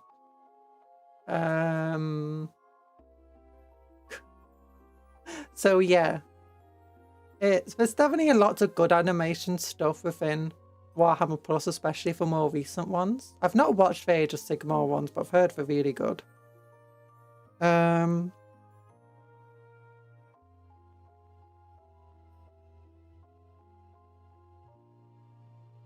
But yeah, blue carapace. And it had 6 limbs, 2 of which ended in large claws that were covered in blood. It stared right at him with a predatory gaze. Devin tried to shoot it, but he was out of rounds. He tried to reload, but fumbled the mechanism. The creature advanced towards him, its gaze unwavering. His fingers trembled as a shotgun fell from his grip and hit the decking with a clatter. He tried to wipe the blood from the thighs of his helmet, but only succeeded in smearing it around. Half blind, he ran. Ericsson's screams followed him. He switched off his Fox receiver, but muffled screams still found their way through his helm. Or perhaps he only imagined they did. Blood pounded in Devin's ears as he raced his way back down the corridor, almost drowning out the sounds of his boots on the decking. Sweat bathed his skin, and the weight of his void suit dragged at his limbs. Where once it had felt like a protective cocoon, now it felt like a casket. He stumbled, his feet made clumsy by his heavy boots and his fear. Momentum carried him forward, a few more steps, but then he fell. He willed himself to get up, but fear had taken his legs, and they would not obey, like in some awful nightmare.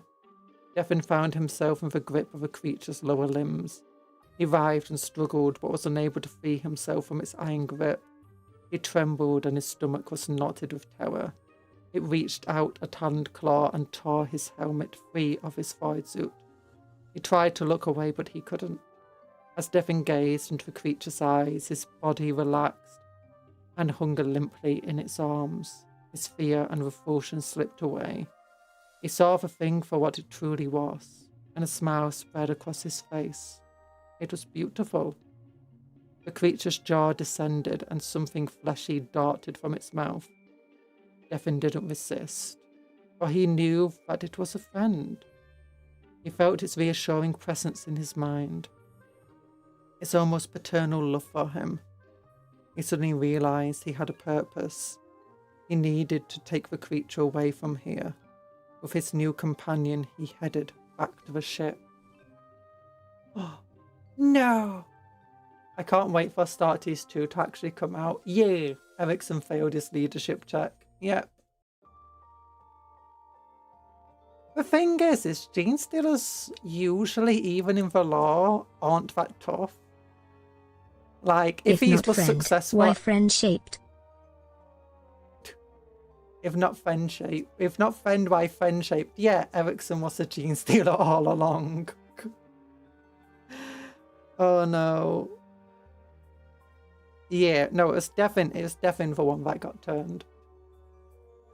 But, oh my goodness. The moral check failed, suffer battle shock.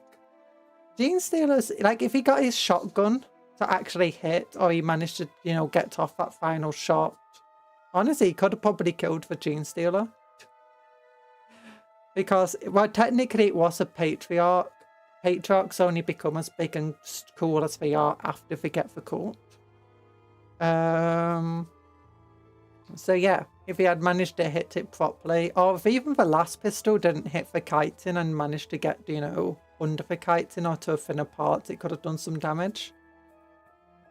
If he actually didn't drop the shotgun and instead swung at the creature, he might have actually been able to, like, break its neck or something. Because gene stealers, they can be killed by normal humans, even ones that aren't that properly armed. As long as they can get a good hit in, and that's the difficulty, getting that good hit in. Like, he fired a bunch of shots but completely missed it. 5++ advanced reflex save. Yeah, I mean, that's like a 1 in 3 chance of surviving it. Back in the old game of it, yeah, no, they would actually hit gene stealers on a 4, I believe. Because it was similar to the wound roll, except, so I think weapon skill 3 versus weapon skill 4. Weapon skill 4 would hit you on 3s, hit someone with weapon skill 3 on 3s, but for a person weapon skill 3 would hit back on 4s. Against weapon skill 5, I think it might have still been 4s, it might have been 5s. I can't remember, it was a long time ago. But for the old weapon skill rules, Gene Stealers were only like weapon skill 4. They were toughness 4. They were kind of as tough as a Space Marine, but mostly they only had 5+ armor save. Certain Gene Stealers could be upgraded to have a 4+ armor save. And I think eventually you could also upgrade them to get like a 6+ invulnerable to represent the reflex save. But in general, for like the invulnerable save they can get was not better than for armor. But yeah, so shot, and they only had 1 wound. And I think they still only have 1 wound, don't they, Gene Stealers? The main thing is like if they get close, if they move quickly, if they got infiltrates, they might have stealth. And they are very, very deadly.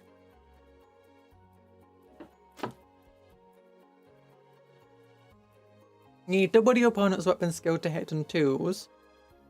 Everything else is on 3s. Same logic applies the other way around. Yeah, I don't think it was quite you needed double. Like, I think it was 2 points either way. If you're 2 points over your opponent's weapon skill, you hit on 2s. If you're 2 points under, I say 2 points, I think it's 3 points actually. It was 2 points below, hit on 3s. 1 or 2 hit on 3s. 3 points you hit on 2s. With the exception of super low weapon skill. Weapon skill 2 would hit weapon skill 1 on 3s. Weapon skill 3 would hit weapon skill 1 on 2s. And weapon skill 4 would hit weapon skill 2 on 2s as well. It changed as it got higher. There were a bunch of also different methods. I think the earliest methods of it had a thing similar to what Lord of the Wings, I believe, still has. In which, if someone's toughness was high enough, or weapon skill was high enough, you'd hit them on 6s, and have to roll again. And if you rolled like another 3+, you then hit. So it was like hitting on 6s and 4s, so you have to roll a 6, and then every 6 you roll again on a 4, you get that successful hit. And I think that was like the Super Road rules of both Fantasy and 40k as well. I'm not sure because I never played those earliest ones. I did play Lord of the Rings a little bit. In 8th, 9th to a Gene Stealer had a 5+ invulnerable, or you could give them a 4+ save as an upgrade, but then they lost advance and charge, which is a real secret sauce. They faster. They fast boys, yuck! So, campaign, Space Marines versus Leagues of Photon. The acquisitive kin have been launching raids into Imperial space and making off with valuable resources. The Space Marines will not stand for such impertinence. They move to strike down the interlopers. The Hephaestus system lies at the outskirts of Imperial space near the edge of the galactic core. Although sparsely populated, the region's dense asteroid fields are home to tenacious mining colonies who exploit the rich deposits of metallic ores and minerals that are found here. In recent months, many of these colonies have been subjected to brutal raids by the neighbouring Leagues of Photon. Striking with overwhelming force, the raiders have made off with macro tons of vital material. Macro tons of macro plastics! Heresy Offshoot itself from 7th edition 40k, yeah! So that is roughly where it takes its rules from, yeah. 7th edition 40k is where I kind of dropped out of 40k. 4th, 5th and 6th editions of the rules I know best. Probably mostly 5th and 6th. But I do get like the different rule. I forget which rules came out when amongst them all. Because it's all just a blur in my memory. Macrotons of vital material. The corporate militias of the mining guilds have proven insufficient to fend off the attacks. Corporate militias? Ooh, that sounds really cool. You don't hear much about that sort of thing in Warhammer, do you? Oh wait, I can turn off this light so it's easier to read. Still hard. By determined and well-equipped raiding parties, the astropathic calls for aid have been cast into the void. Fortunately for the regional governor, a Space Marine strike cruiser was passing close to the region, and its captain has diverted his forces to aid the Belial goods system and vanish the Emperor's enemies. That's for other groups. So for 3 groups that have like super advanced technology of the Imperium, but you know, they basically commit open tech heresy. I say open tech heresy. Kind of tech heresy, sometimes it's not. But for 3 groups, rogue traders, gangs on hive worlds and stuff, and for 3rd, well, inquisitors will put with rogue traders. And the final one is things like the corporate militias that can be very well funded and often do trade with Xenos and stuff. But again, they're kind of connected to rogue traders.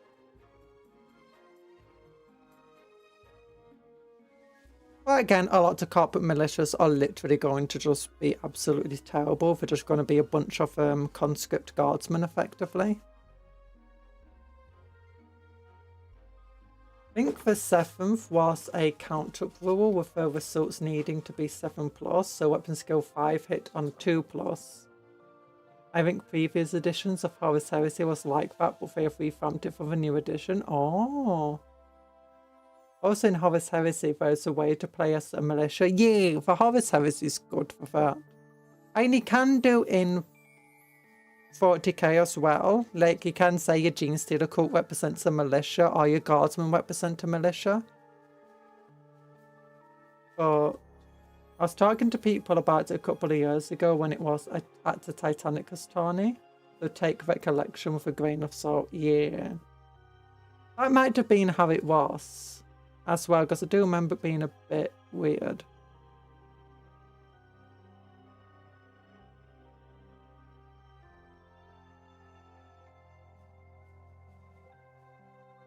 So weapon skill 5 hits on a 2+. Oh wait, weapon skill 5 hit on a 2+, weapon skill 4 hit on a 3+. Weapon skill 3 hit on a 4+.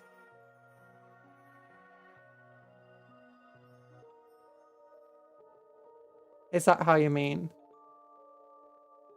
Yeah, I think actually that might have been what 7th did. I can't remember. I know that 7th edition I think was the last standard edition of 40k. So for 40k that was reminiscent of the earlier versions.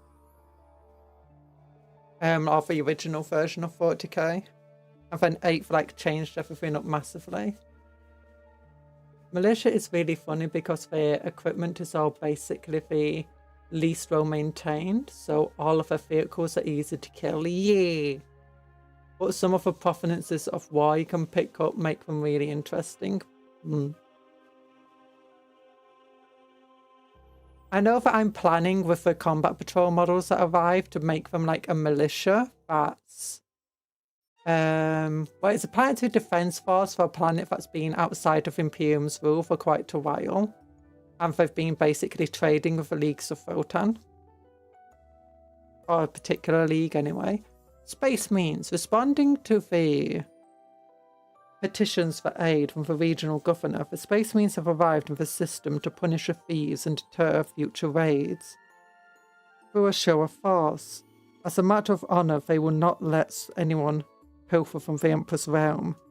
After days of lying in wait like patient predator, their strike cruiser receives news of a rapid raid in progress and moves swiftly to intercept.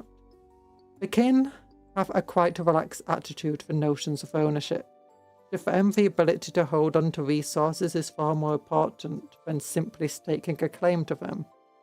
And if a foe is unable to defend their property, it is not really theirs. They have no truck with a distant Imperium's claim of the riches. Claim for the riches of the Festus system are theirs just because they say so. And they dispatched forces to claim the resources. And then there's an entire battle.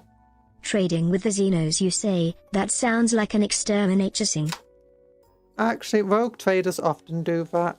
So next time we're getting neophyte hybrids and some acolyte hybrids and one other magazine. Probably paints. Look at that face. He's trying to lick the paints. Don't let him. But there we go. It's now Oh, we got time. We got time to build stuff. What do we want to build? You want to build for Gene Stealer guy? We've had like loads of talks of Gene Stealers. Do you want to build a Primus? Oh, not a Primus, a Magus. Oh look, she's got high heels.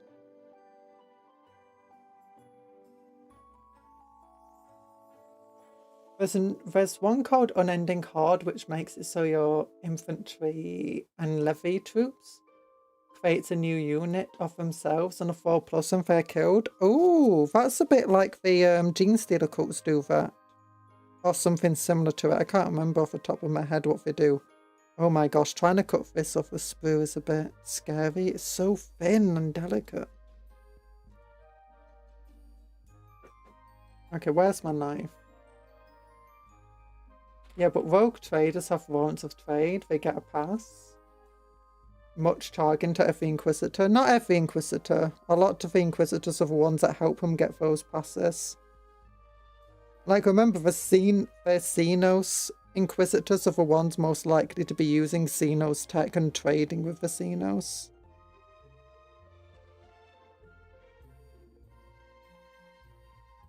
But yeah, how do you think the rogue traders trade with the Xenos? They basically go to their corporations and guilds that are under them, or that they have authority with, and give them those trading permits or warrants of trade.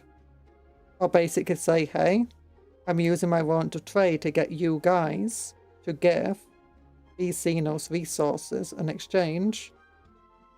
We pay you.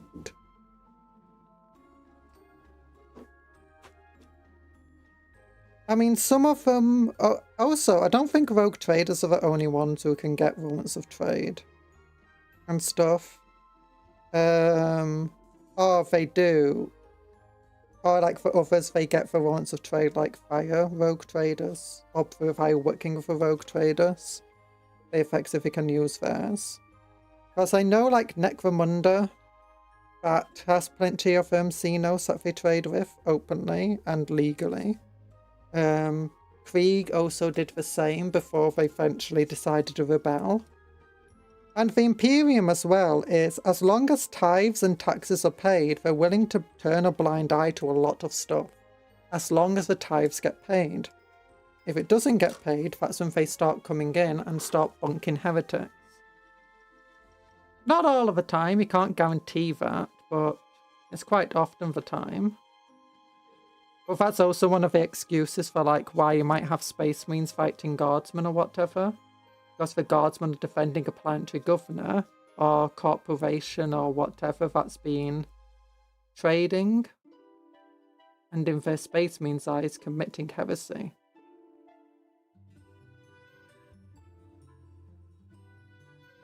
Gene Stealer's cults used to return on a dice roll. Now they get resurgence pool and different units and different sizes of said units cost different amounts of resurgence points. Yeah. Still pretty cool. I do like that rule a bit better than rolling for dice for it though, because it makes it less... oh, what's the word? Not gamey. Casino-y, I guess. Where sometimes you might roll every single successfully and you just be like, it's unfair to your opponent. Other times you'll fail every single roll and it's unfair to you.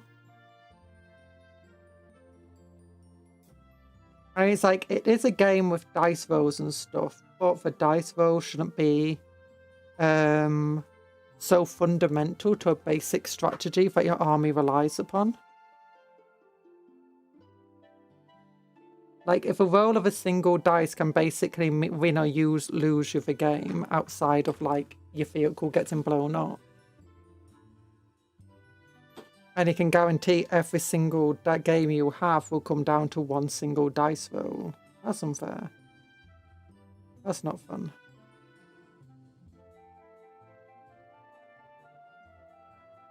It's definitely better because there's less random chance to actually make use of your own mechanic. Yeah.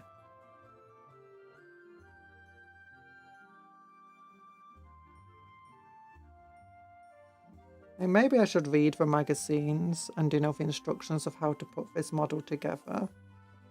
But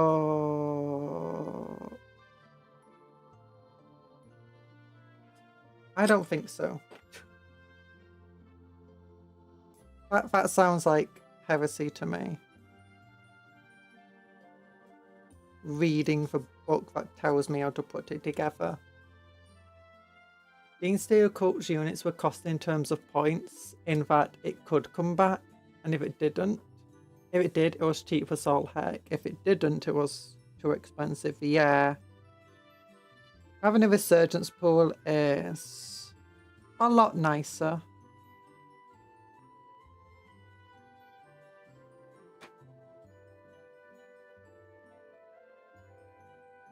I do like how they've moved away from those types of rules though. Like, Orcs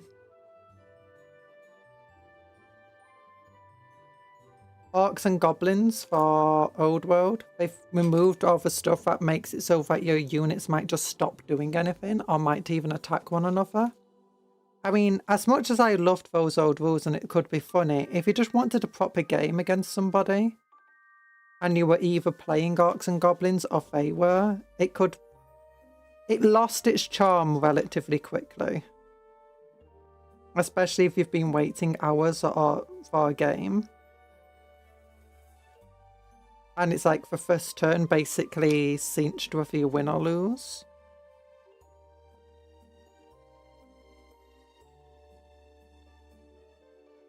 And it's like, yeah, in the game, because of the dice rolls and because of tactics and all of this stuff, yes, a lot of games will be decided in the first turn.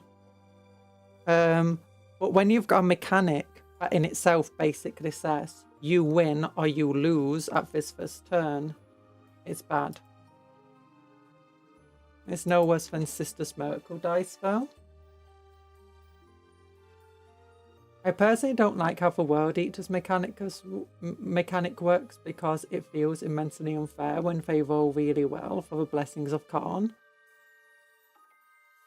It's no worse than the Sister's Miracle dice. For the Blessings of Khorne, honestly, when I look at it, I often just completely ignore it.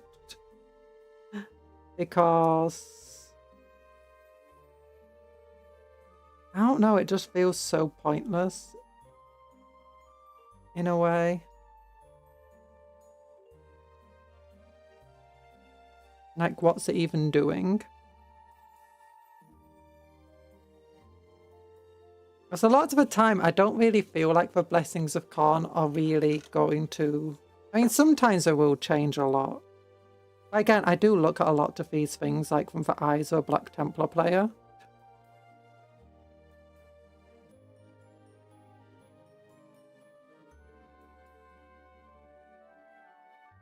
Random mechanics that screw you over are not just funny when they happen often to you. Yeah.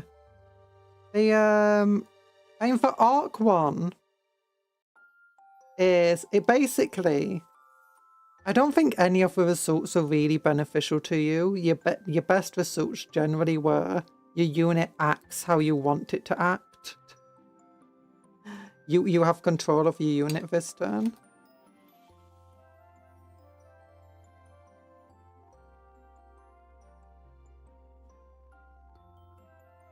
And you don't really get into that army without really thinking about that sort of stuff and being like, that sounds funny.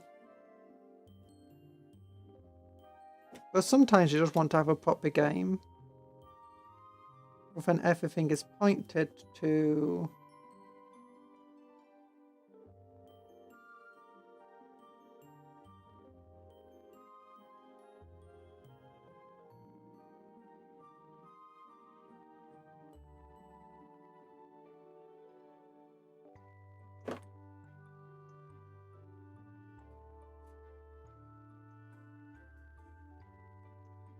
Oh wait, I'm putting it in the upside down. That's why this goes up for...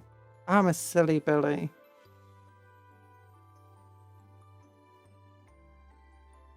This goes like that. Oh. And then this goes like...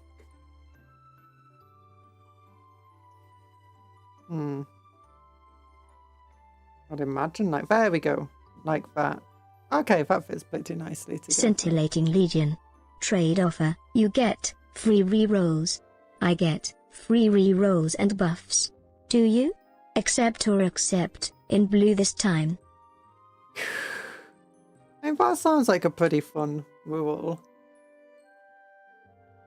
The thing that I have had games where they just give themselves all the good blessings.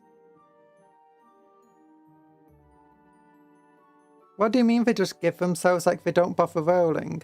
I mean, there are mechanics to do that where you don't roll for it, instead you can just choose, but it comes with like some sorts of cost.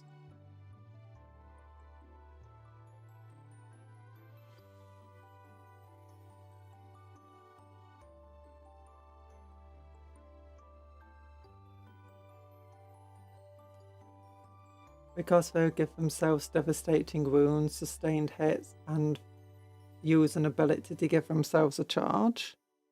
What?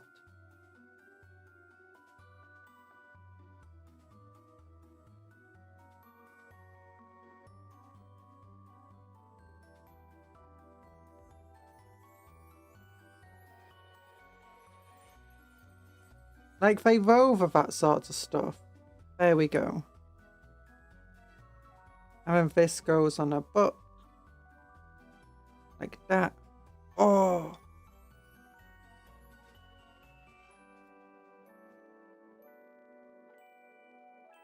Jean Stealer coats.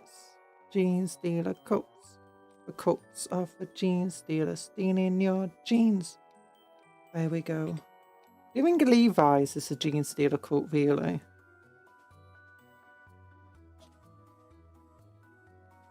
They roll dice, but there are units that have influence over that rule. Oh, yeah. And I guess that's the kind of cool thing as well to it, though. So it makes it a bit less random. Look at these guys. Guess I need to refresh my angry mechanics.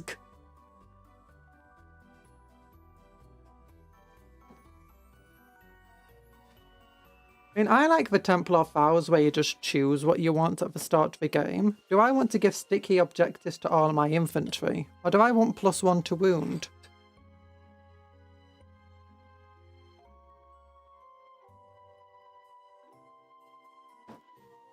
And then sometimes you can just be like, you know, why not both? Why not both? That sounds fun to me.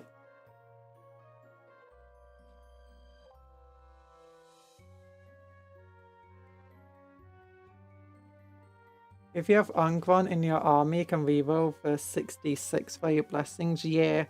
Okay, so the trick is to play Templars and just charge your opponent.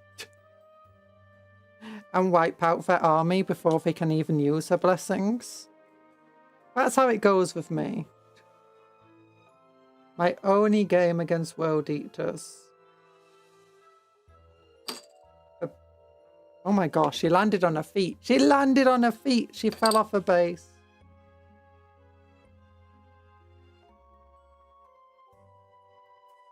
You got amazing bands, especially for someone wearing high heels. That face though, can I actually show it on camera? Yeah, she just looks like so out of it. Just like, oh, I can't be bothered today.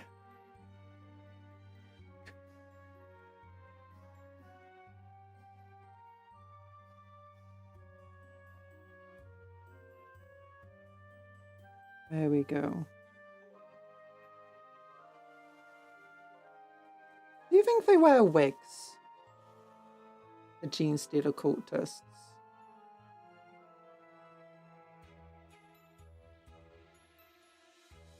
It'd be cool if they did.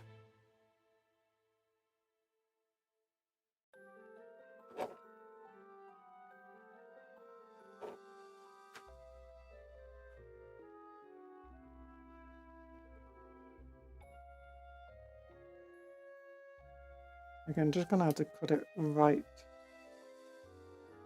off the sprue there. There you go. And just carefully trim it off the hand.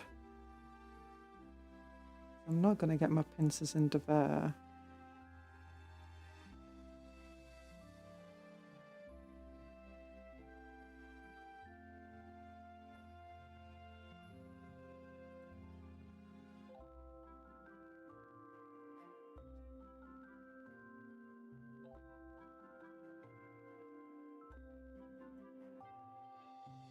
There we go. And then there's another piece here. I mean, maybe I can just twist this bit off.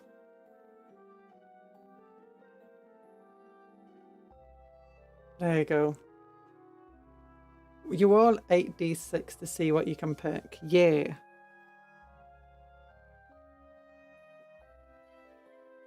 And pick 2 blessings on the table with a combination of the result dice and discard the unused dice. I also love playing Yahtzee on the side of my war game. In Berserk Warband, there's also an enhancement that lets you reroll up to 2d6 of your blessings. So if Angren, you can reroll all 8. Yeah!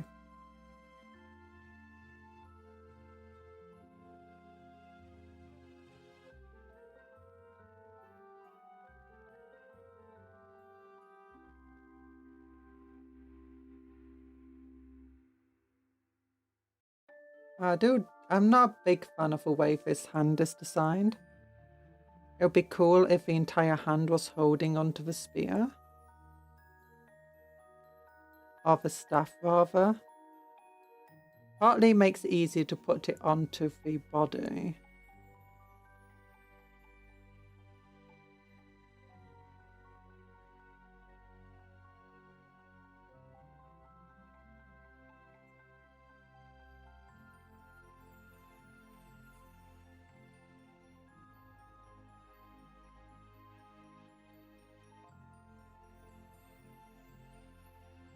Maybe that bit was part of the sprue. Wasn't part of the sprue then. The internet is back. It's back.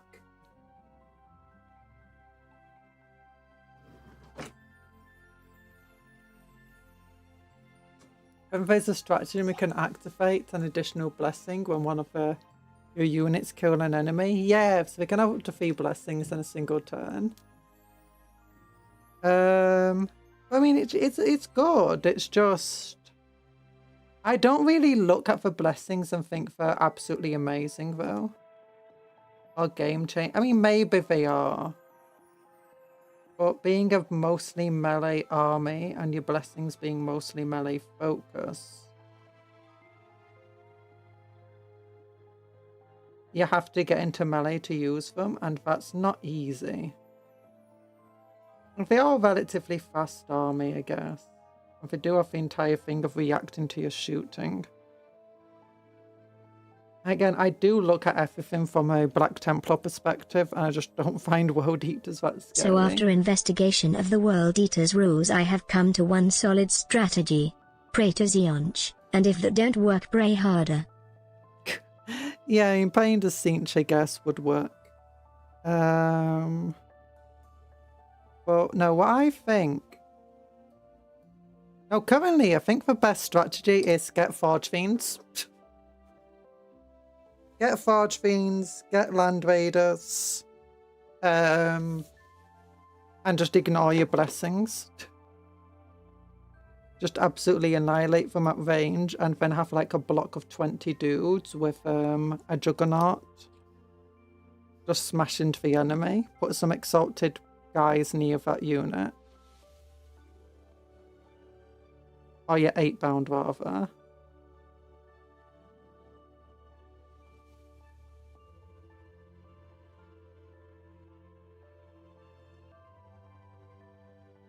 Don't fall off your darn staff. This staff is not very nice to glue on. The rest of the model's pretty nice, but the staff hand is terrible because of the way it works.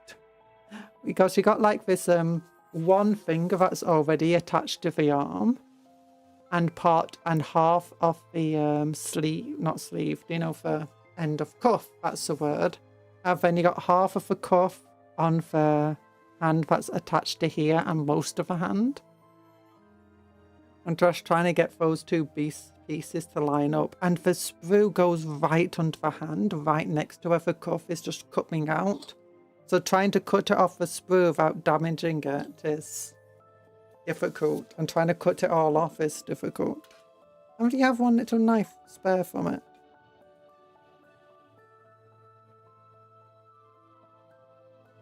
They also basically get their rerolls every turn too. From my experience fighting road eaters, they're harder to fight than custodies. What do you play?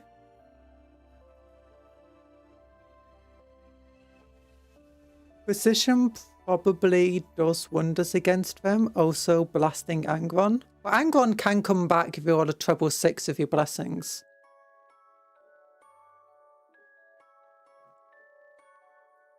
Unless you're guard commander, burying him in 180 bodies.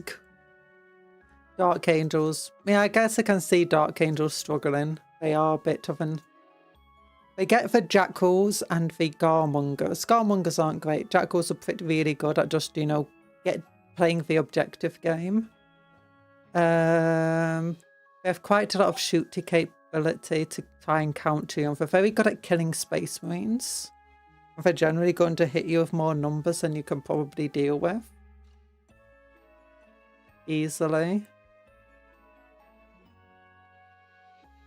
And you do get your own, what's it called?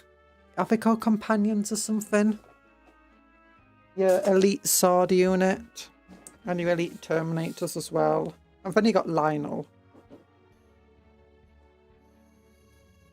Lionel Richie.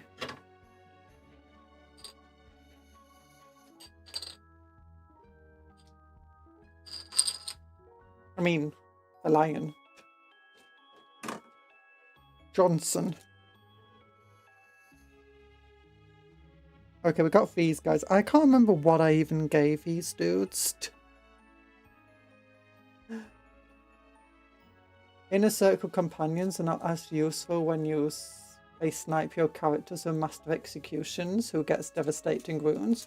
Why are you letting them charge you? Charge them first. And then kill the Masters of Executions.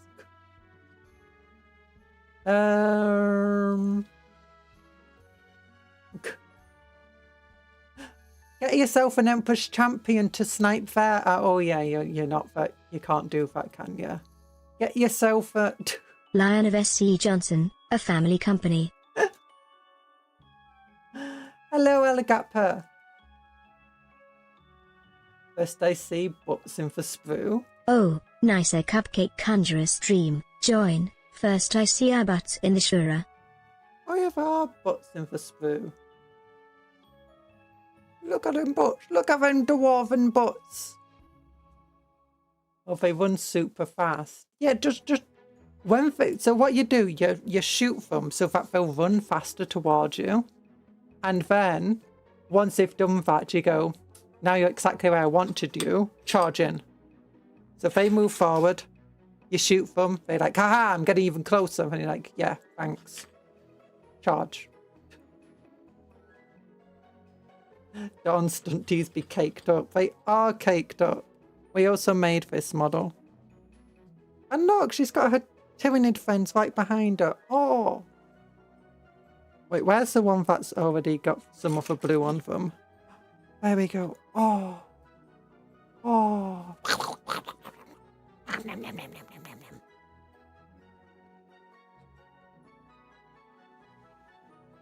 Wait, how big is she next to a Space Marine? Let's compare. Darn, she tall. She be tall. She's like... She dropped the skull. She dropped her hand that had the skull in.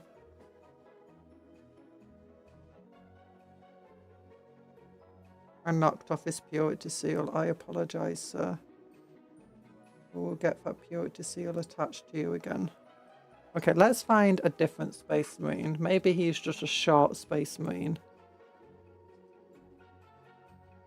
Where's the cool one we had? This one.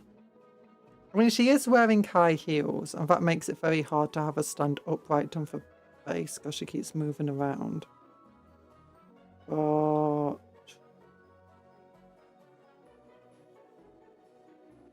Okay, she's not that tall. That guy's just a short stack. I mean, she's We still found it, a very scale tall. representation of Conjuror in 40k. Turns out she was a gene stealer all along. I mean, she's still No very girls tall. allowed. Like, this guy in his full armor is like 8.5 foot tall or something, right? Maybe 9 foot. I mean, she has high heels on. They're not even platform high heels. She's just like, what? Most of the time, shooting doesn't really work. Can't shoot them with the maps that people play online. Oh. As Dark Angels, though, don't you have like a super... Oh, wait, unless you don't play for Raven Sorry, Range Space Marine attachment. Chud. This is real life. The small king guardsman gets the girl. The small king guardsman gets... I mean, I don't think most Space Marines care about getting the girl, to be honest.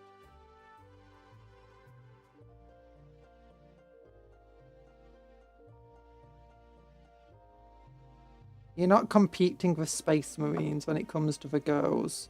You're competing with the other girls. You're competing with the Sisters of Battle when it comes to trying to get other girls.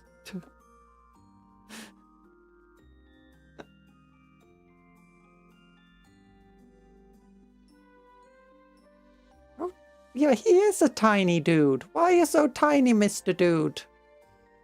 This guy's a short stack. It's not that short, it's just because it's the way his pose.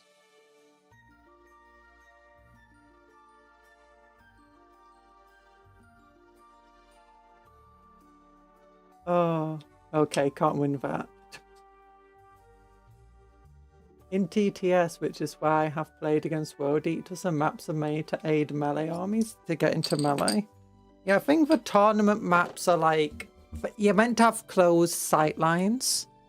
So you have some sight lines, but you don't have too many.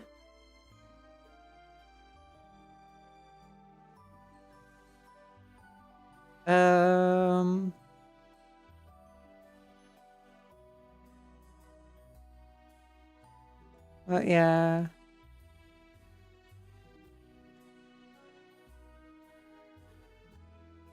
And you have to play with those types of maps, though, just because, you know, otherwise you have issues. Okay, Plasma Battle Line. Not Plasma Battle. Why am I looking at Plasma Battle Line? I want to look at my Leagues of Photon. Where are they? Leagues of Photon. Torpo Successful Mining Company. You know it's good because it has successful in the name. 5 Hearthguard. They have... What do they actually have? Oh no, what else?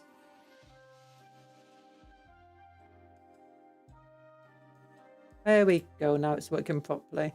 Okay, we've got 5 plasma guns, 5 grenade launchers, a graviton hammer, and 4 concussion gauntlets. Yeah. Okay, that's cool. That's cool. What else do they have? They have a teleport crest that gives them deep strike. And each time a model in a unit makes a ranged attack that targets the closest eligible target, reroll a hit roll of 1. Nice. How many points are there for 5 of them? 135 points. So they're a lot cheaper than Terminators.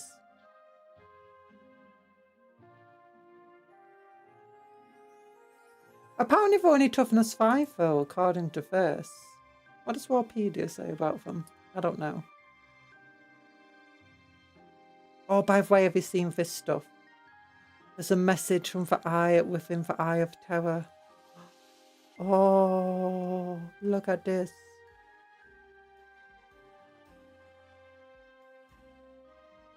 Oh, so people have been using these weird... Oh, Black Templar display case. Oh. Toy Toy Black Templar. Next to Goodman. Oh, no, it's not Black Templar, Raven Guard. Oh. Oh, that's Nagash. Such is the power of Nagash. Votan. Oh, that looks cool. Why do Necrons always do the cool stuff? The deer set for terrain like a tawny terrain board.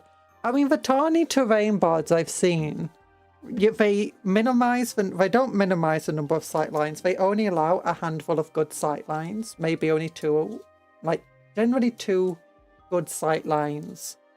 And then another 3 kind of meh sightlines. As well as general a gap in the battlefield where you have to cover it. But this allows so melee armies at the beginning can set up in a way where they're not going to be easily shot up at, but by the mid-game, or not by the mid-game, by the time they reach the mid-table, but then they're already in a place where they can start charging you. That's when you get lots of good sightlines in on them. It also does help some shooty armies, so that you can target your opponent's stuff without necessarily being targeted easily in return. We'll start with piece number 1 here.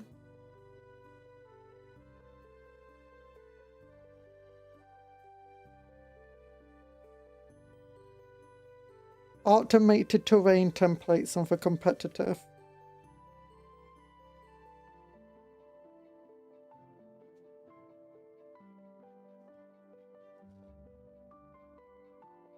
I don't know what Dark Angel's win rate is at the moment. I really don't know much about Dark Angels at all, so I can't really give you any advice on them. In fact, that being said, I shouldn't really be followed for your advice. I don't get to play much. I just think about them. I know World Eaters relatively, because I am planning a World Eaters army. I know my army wouldn't necessarily be very good.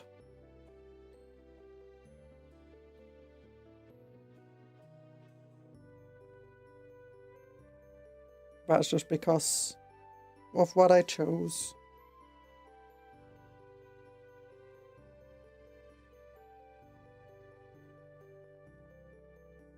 Botan do not look like the easiest to paint models, if I'm entirely honest with you.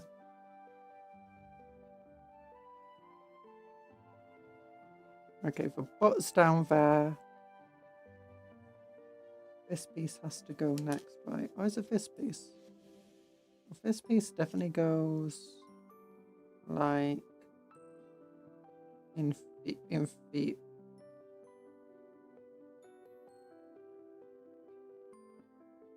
Oh, it definitely goes like that. Never mind. Yeah.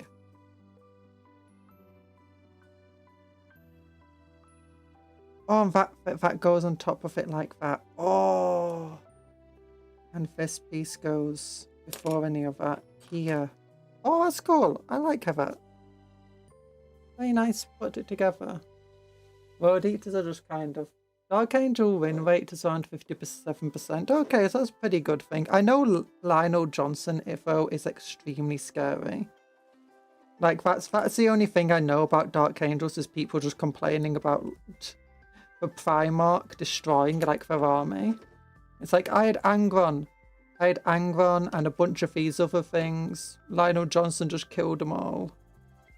It's like, so I was playing as Tau and I went against Dark Angel, so I fired everything I had at Lionel Johnson. He then proceeded to destroy my entire army without a fight.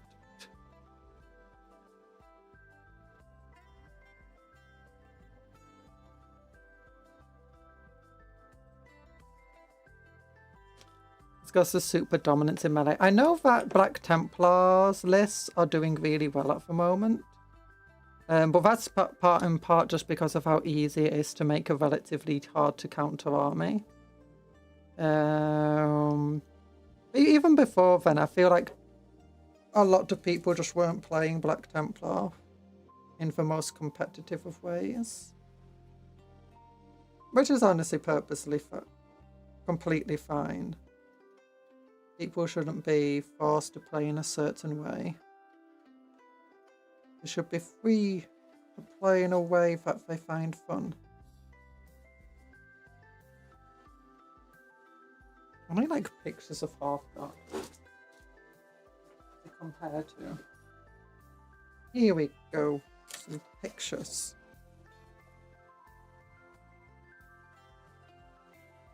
Okay, I went to check the latest win rates. Dark Angel's at 62%. That's pretty good.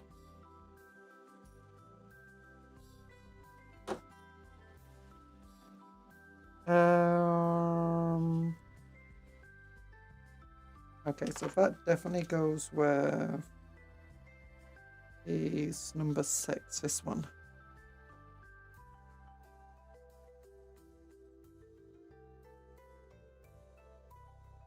In fact, Dark Angels might get nerfed.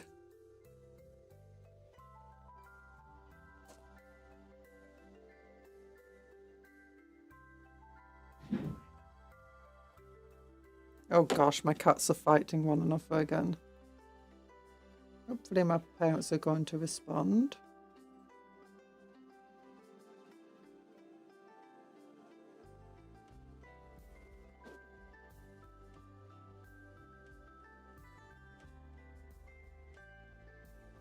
There we go. Oh. Oh. There we go. Then where does this go? Looks like on that leg. Nope, it definitely goes on this leg. Otherwise it's going to be like that character in the story we just read that got hit by gravity.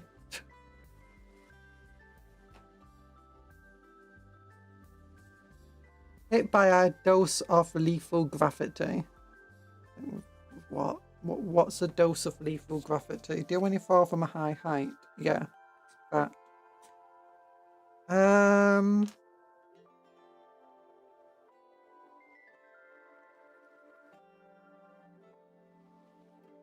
I don't like how thin legs don't really have much posability to them, but it's fine, I guess.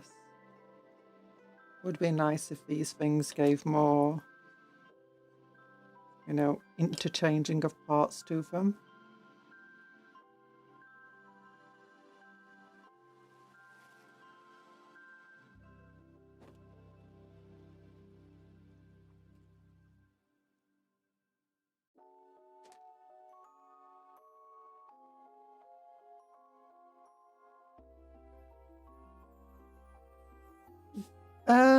As Dark Angels, you don't really have, you know, units you can use as bait, do you? Because I think like one of my best things about against World Eaters is you want to bait out their units and then fake them out and stuff.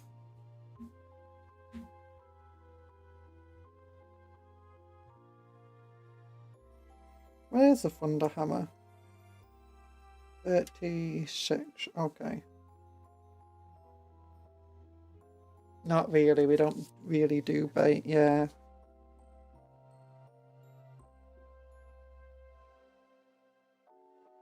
We need to use something cheap like scouts to do that, yep. I mean, the other thing you can do when trying to bait out enemy armies is... It's not always about doing it cheaply.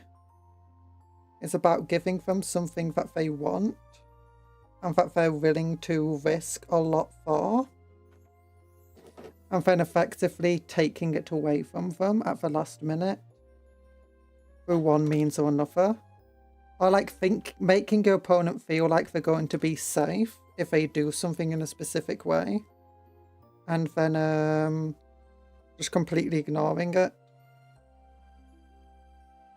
Like Black Templar, we have a stratagem that allows us to charge through an enemy unit to reach a unit behind it. And that's an extremely useful ability. It means that often people will like send out a unit in front of a unit that they want to protect. So like, oh no, Khorne Berserkers will charge ahead of Angron. Because they know that if you get a charge on, that's going to be bad. But if Angron gets a charge, that's going to be good. Deathwing Knights are 250 points. Yeah, that's very expensive. So I just goonhammered recent stats of Dark Angels of the last month in Chapter Approved. They are managing at 48% win rate. But that's all casual games. Tawny play goes to 50%.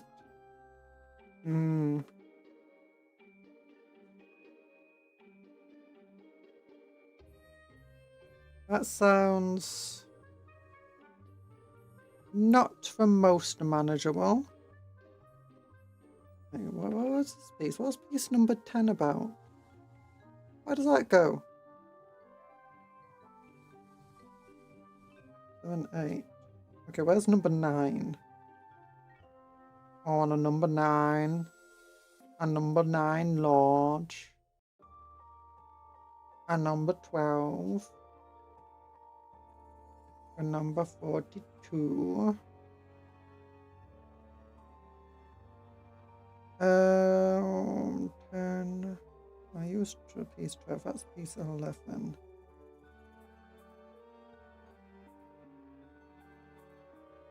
That goes before piece. Oh, it's the back part of his hand. I never even noticed that.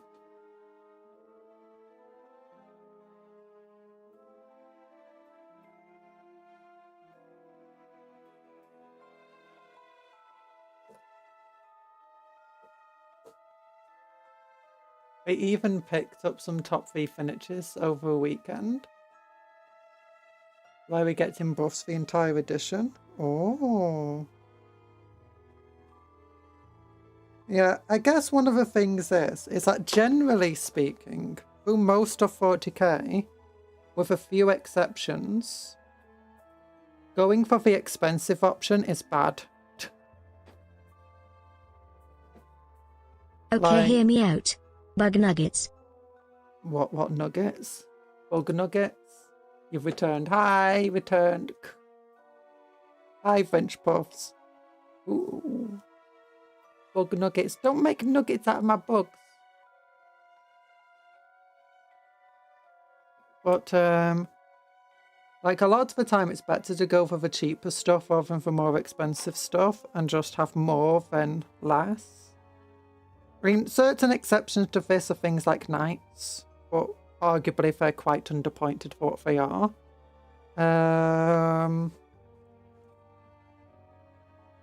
But one of the things is when you're playing Dark Age rules and stuff, obviously you want to go for the more expensive stuff points-wise. Partly because it's actually going to be cheaper to make your army, money-wise.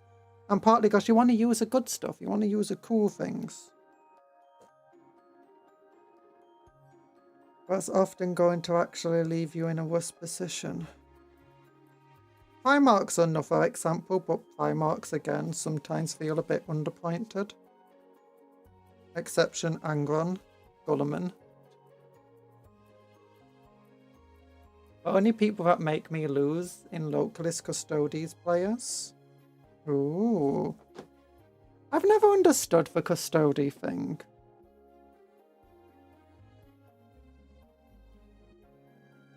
Actually, no, I have seen a couple, because a couple of their units are just so powerful, and then when you compare it to anything similar to them, they're like half a points cost. I mean, they're still expensive, it's just when you compare them to like, okay, so we've got this unit here, this unit here. This guy acts very similar to my other unit, but... Oh... That's what I find about the Custodes. Some of their units aren't like that. I think some of the units feel a bit overcosted, but they're not the units people are using.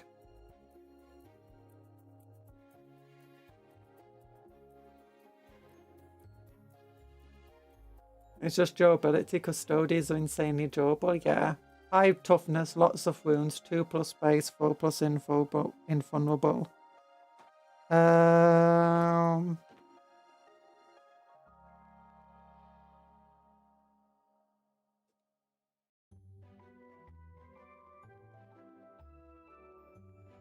And then they're also very fast. And like everyone has deep strike as well, which doesn't help. Fast models that just travel across the battlefield, just deep striking everywhere.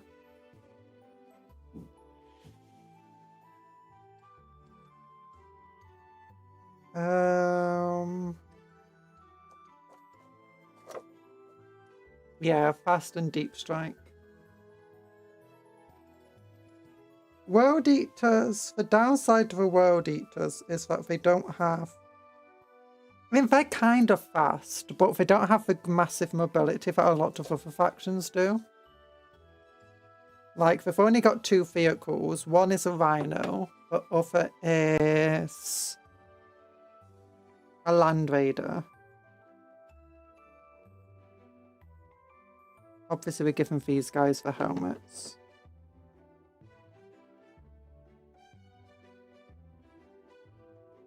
They have... They're not too bad. The Land Raider's very expensive, though. And the Rhino's very fragile and not super fast. The units themselves are pretty fast for infantry. But they don't really have things like assault marines, do they? You can put a juggernaut inside the unit, though, and that does make them way more deadly. Because it gives them the speed of a juggernaut. And that is honestly scary. I do find, though, putting a block of 20 in a juggernaut does make it easier to target them. Because it's harder to hide such a big unit. Or unless you're playing Raven Ring, you don't have a lot of heavy mobility, though, do you, in Dark Angels? Like, especially if you focus on your Terminators, you're going to be very slow yourself. So you're not going to be able to just jump in, shoot them up, jump back out of there. And the Custodies, even their shooting, which isn't their hot shot, is anti-marine at 2 damage, yeah. We're going to chip your units if we start hitting you with 5-inch. With 5 autocannon attacks per model. Yeah. I've not played against Custodies or anything like that. I've not even seen Custodies in action. All I've ever seen is like just read the rules for them. And witnessed people either saying Custodies are underpowered or Custodies are overpowered.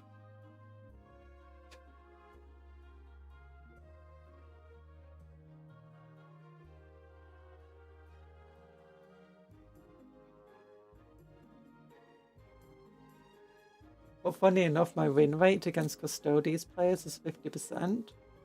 Oh, you match each other pretty pound to pound. It makes sense. One of the weaknesses of the Custodies players, which gives Marines somewhat of a ability to fight them, is... I mean, from what I saw anyway. Oh, what is it? Oh no, I've not given him his shoulder pads. That's what I forgot. It's like Custodies don't have that many units usually on the board. And the units they do have very small model numbers, so they might be quite tough and quite durable. But even Space Marines can usually, you know, compete with them in terms of number of units, capturing objectives, and...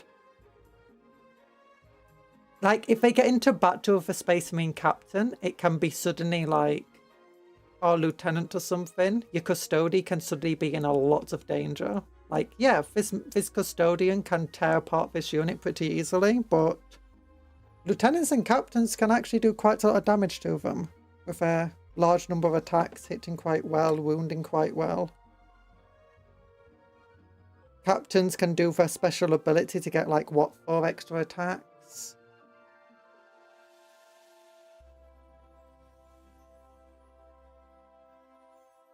That's their weak spot, yeah. The other weak spot I generally find is that if you're going against factions that have a large amount of firepower to them and can do a lot of high damage attacks in, like especially ones that anti-tank style factions that can also do like a lot of high damage attacks. So like the Forge Fiend, strength 10 weapon does, what is it, 3 damage per attack, and it's getting multiple attacks. And autocannons and stuff. Autocannons not the best, or only AP minus. Actually, autocannons and a Predator AP minus 2 puts them down to a 4+. Damage free. A whole hell of a load of shots. Last time I played against a Custody, I lost, but if I ended with one model on the board, a single Alarius Terminator, that would be good. But I've seen Tau players do surprisingly well against Custodians from what I've read again. But again, a lot of people who are playing Custodies aren't necessarily playing them super well. And the opinions on Reddit are often going to be the opinions of people that not necessarily playing super well. Sometimes not the case, other times is the case.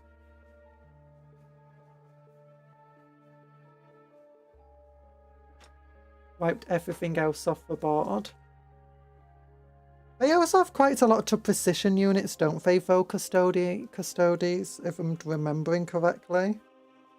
Like, they can snipe characters pretty easily.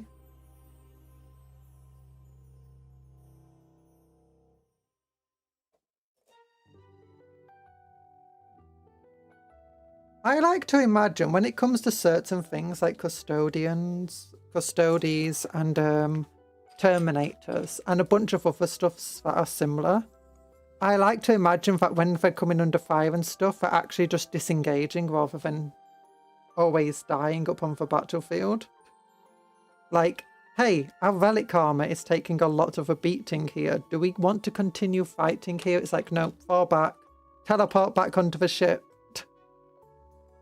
We can't afford to lose the armor.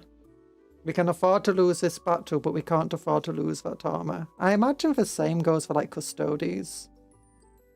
It's like when you wipe them out, it's like you're just forcing the Custodies to have to disengage and fall back, because if they die here, winning this battle is not as important as them continuing to live.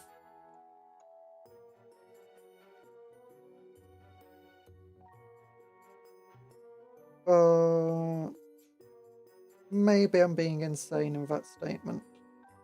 43, 44, yeah.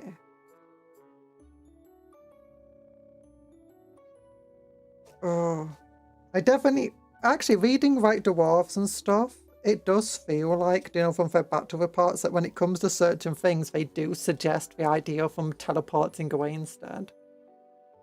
Still love that Shadow Phone double set was Custodies for Gene Stealers. On brand for the stream. Yeah. Isn't that like set though like so unfair to the Gene Stealers? Like, doesn't it have like the Brood Coven in there, which is a Gene Stealer Primarch and like a bunch of other you know, cult leaders? Just to give them a chance against the Custodies. But again, it seems kind of crazy. Like, would the Gene Stealers really stand a chance there? Immensely unfair for Gene Stealers, yes. I'd say same for Custodians, though, in Combat Patrol. That's where they absolutely suck the most. Because the Combat Patrol just has so many models in it, like so many points worth of models.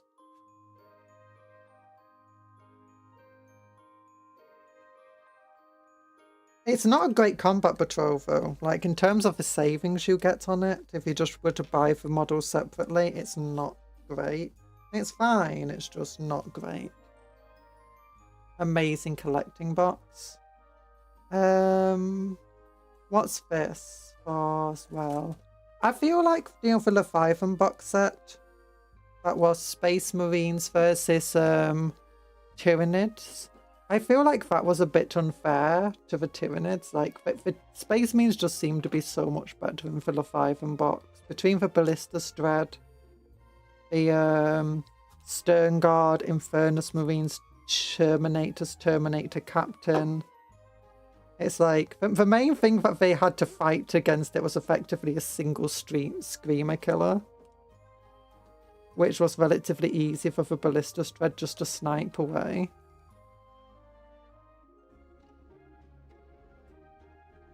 Once the Screamer Killer's down, they effectively lose most of their ability to fight against the Space Marines. I mean, it wasn't the greatest throw, was it? Because the Psychophage started being kind of terrible at the beginning of the game. like really overcosted and underperforming. It's better now. It's definitely a lot better, especially as a supporting character. And the Tyrant wasn't amazing either. The Tyrant's fine though. I guess it was fine because I mean, if you're playing objectives, again, it's very difficult for the Space Marines to actually beat them. The Tyranids have a lot more mobility. There we go. The Indomitus box set. What was that like? As far as I remember, the win numbers at Narrative Battle was going at the time really close. I think Tyranids won in the end though.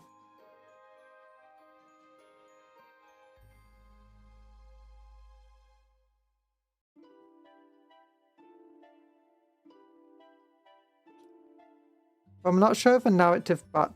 Did the narrative battle have to be between the starter sets of the starting forces, or could you do other stuff as well?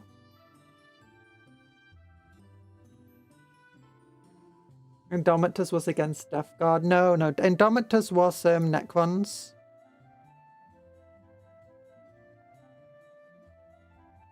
It was, off the top of my head, 10 Assault Marines, 3 Blade Guard, 3 the motor gun graphics guys, but without a multi-motor. A Judicia, Captain of Blade Guard Captain, Blade Guard Lieutenant, 3 Outrider bikes.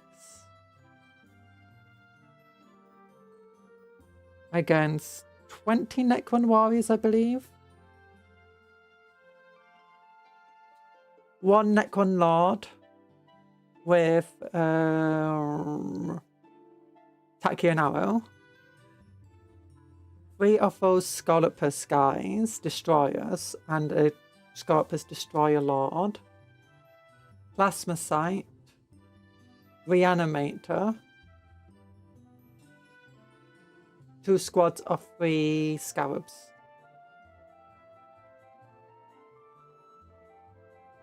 Dark Imperium was the first appearance of Primaris. So Indomitus E Crusade era.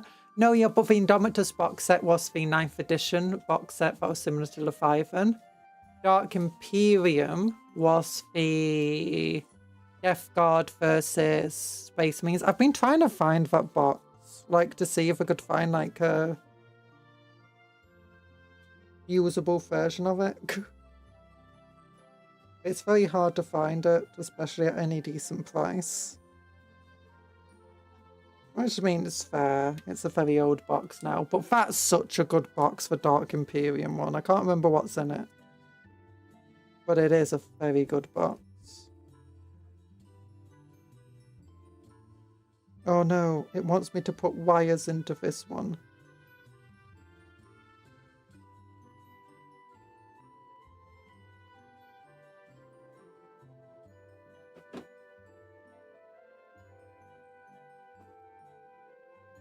Because all those Death Guard minis are gorgeous in a typically filed Death Guard faction. Yeah, also it just had so many models in it. It's insane. I think one of the models as well you can't get anymore. Okay, so this goes like that somehow. So 51 and 52. There's a 53 here. 24, 53, 30, 35, 24. Okay, let's go for the 53 here. I still want a separate kit for the suppressors so badly. I do. I, in the end, got 3 of those Vanguard boxes. Not all at once, just over time I've been collecting them just so I can have a full squad of suppressors. Because I absolutely adore suppressors. Some people find them stupid, but I say, okay, you think it's stupid for jetpack autocannons, but what if I said they don't, instead of firing them while they're moving, they jump on top of something and then fire from there. And then, before the enemy can respond, they jump away again. Doesn't that sound cool? And then people are like, yeah. And okay, they actually are meant to be shooting, you know, while they're flying. And they use the jetpacks as stabilization. Which is fair. Looks a bit more silly, but everything in 40k is very silly. So I don't care. It's a rule of cool, bruh. And that's very cool. Actually, it's not even the rule of cool. It's a rule of, I want to do this. So we're doing it. Ah, this tube. I knew this was going to be annoying.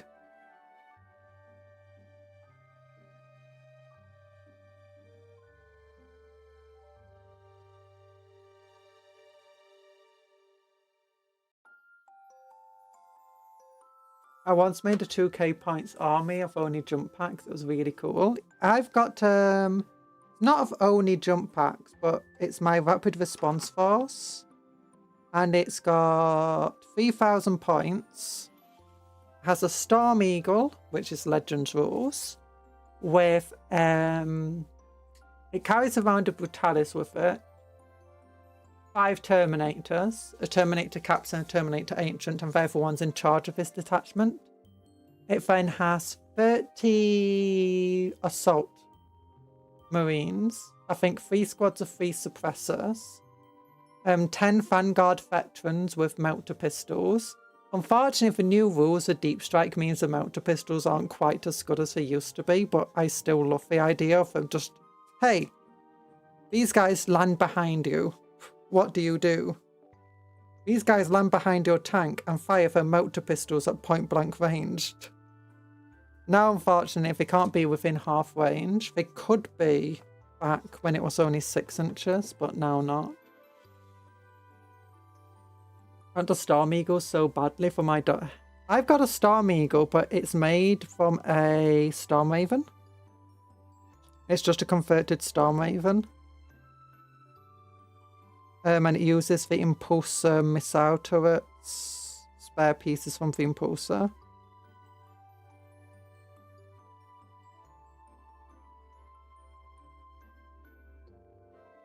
The only thing I like more than suppressors is interceptors, because Chungus Marines dual-wielding bolters of a superior plasma is great. Wow, for jumping down.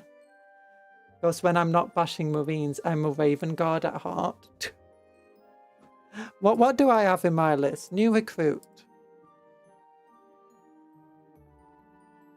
New recruit. Let's go to it. Rapid response force. There we go. This one. Okay, Leviathan Captain Ancient. Captain in Terminator Armor, Captain with Jump Pack, Captain with Jump Pack, Chaplain on Bike, Chaplain with Jump Pack. 3 squads of 10 Intercessors. The squad of 5 Infernus are on board the Storm Eagle for Terminators. 3 squads of 3 Suppressors, 5 Terminators, 10 Vanguard Veterans with Jump Packs, 3 squads of 4 Outriders with the ATVs. Brutalis Dreadnought, Storm Eagle, Storm Talon Gunship, Storm Talon Gunship, Storm Talon Gunship. It's that's where you start doing the Ride of the Valkyries, you know, for helicopters coming in. The Interceptor of Bolters are really good in a Codex compliant army. The other armies that I have with the Interceptors are my Heavy Battle Line, which is all Graphis, which uses 6 Aggressors, 6 Eradicators, 6 Eraditators, 2 squads of 3 Interceptors, then Land Raiders and Repulsors to move them in. And a lot of heavy intercessors, because I love heavy intercessors. But for plasma battle line, Please note, when she shows a list it is good practice to assume she has the models in some state of construction. Yes, these lists exist. Yes. These lists exist for a reason. I don't have all of the models. So Plasma Battle Line is the one where I have the least models of them, I think. The Heavy Intercessor one, there's only a few models left I need to get. It's also mostly built other than the... I actually need the vehicles. That's the one I always lack on. But yeah, this one is the one where I basically have none of it. Actually, I've got all the Redemptors now. These two aren't built. This one was made from a Saturn 9. I still need its space though. I need to get some Deridio. And it's got 2 squads of 6 Interceptors. I've got 10 Hellblasters to build. And still need to get the other 20. But I think we'll get around to it bit by bit. Little by little. Hello, Lord Bowder. Those are some pretty fishes a start to use you have. Yeah! And this guy is so vicious. Oh no, this guy! Do you know it's the kind of thing where he's like noticed something and he's shooting it without looking? Oh no, he's too short to shoot! Where's the other guy? He's like running forward and shooting.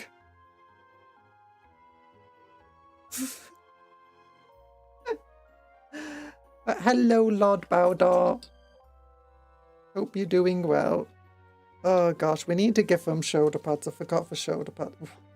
Actually, I didn't forget for shoulder pads. I was going to do that last. But I forgot for grenades.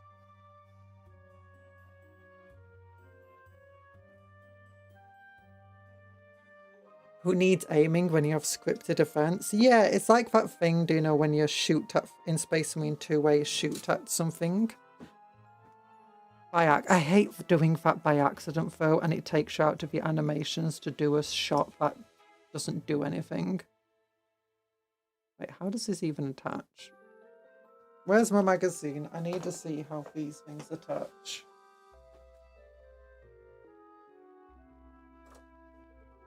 They don't look like they do attach. They look like they're just floating to the side.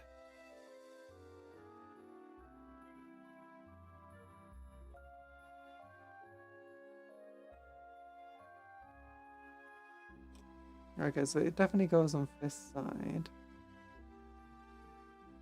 Okay, so it goes over the arm. Okay. Okay. Damn it, the cooldown strikes again. It must be at least this tall to be considered worth boltering. Oh no, no. That means that's why the Photon have a chance against the Black Templars, against the Space Marines rather. They're too short to be hit by the Space Marines.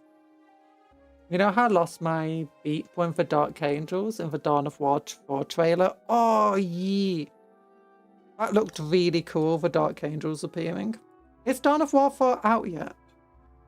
I want to play some Dawn of War on the channel, but it's just trying to find the opportunity to. Also, it's one of those games where I know that I'm going to... It's going to take a bit more brain power when I don't have a lot of energy because I'm ill. I don't really want to do it. Not that it requires a lot of brain power, it just requires a lot of doing when you have to manage multiple things at once. I think Dawn of War games though you can pause. So I can like be looking at chat and the game and stuff. Next year you're pretty sure. Ooh. My stream's getting delayed for you. Oh yeah, I didn't turn... I'm still testing it out, but I didn't turn on the thing that normally stops you from, you know, going back in the stream. But it is a bit buggy and it will sometimes delay for people and you might be a few minutes behind. Especially with any internet connectivity issues.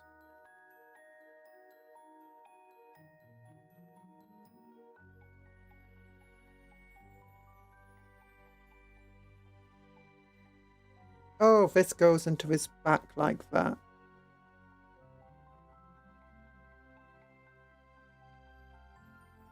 What's everyone's favourite version of the Aggressus? Mine is the shotgun. The dual-wielded bolt. I said they weren't worth boltering cause they don't rise to the occasion. Said nothing about a chainsaw to cut them down to size.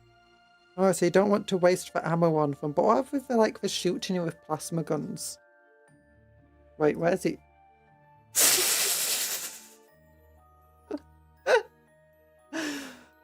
Right in the gene seed. Okay, that's not where the gene seed is. The gene seed's in the chest and in the neck. Oh no. Why does that Black Templar speak with such a high-pitched voice? You don't want to know. You don't want to know. The Dark Angels Reddit was vouching the line in the trailer. I wonder how canonical this Dawn of War will be, because I know other Dawns of Wars have been semi-canonical. Like some of the characters, like the characters and the I seen a Black Templar with his Fire Tower warrior wife. Black Templar of a Fire Tower Fire Warrior wife. No! Never happening! No! Heresy! Heresy, Erland! Someone stop Erland! All the Dawn of War games are canon because they have been novelized. Just because it's got a novel doesn't make it canon. Fire Warrior is a big example of that.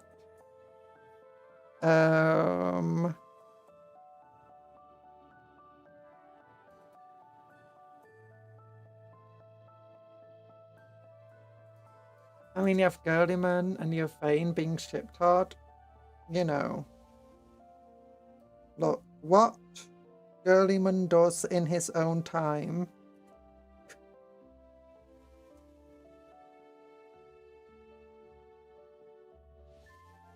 It's his prerogative. He's a Primarch. He can do what he wants.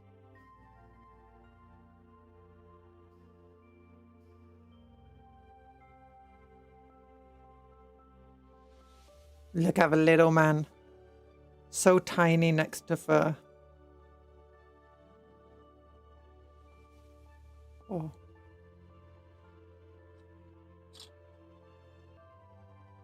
Why do you need Black Templar X Fire Warrior when you already have Kitten X Sunstrike?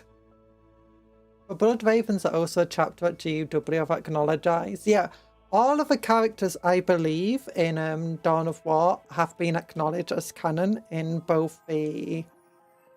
in codexes. But it's one of those things of everything is canon, or everything happened, but the details may vary. I think that's a very big example of Dawn of War.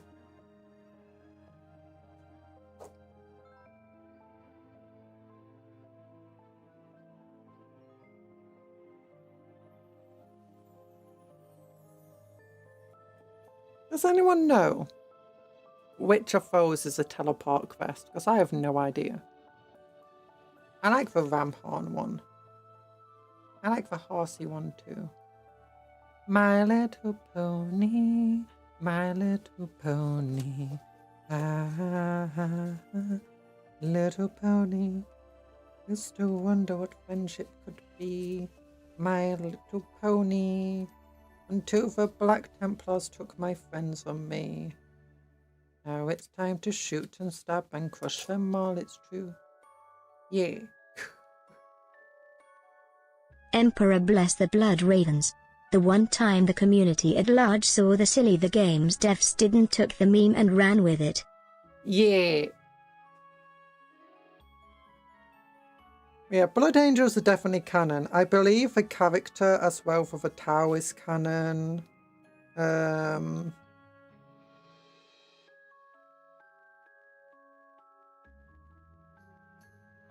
But it's hard to say like any of the events in the game are canon considering all of the stuff that happens in them. And like all of the possible endpoints. So it's...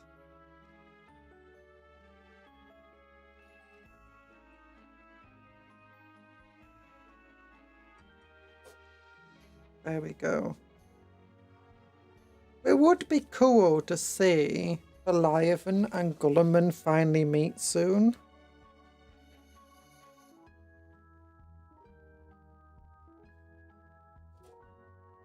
Bow, bow, bow, bow, bow, bow, bow, bow, bow, bow, bow, bow. There we go. Get his leggies on. He's got some leggies. And then we go. And we go. Badunk. And then we go. Blue cannon for brush. There we go. Badunk, dunk, dunk.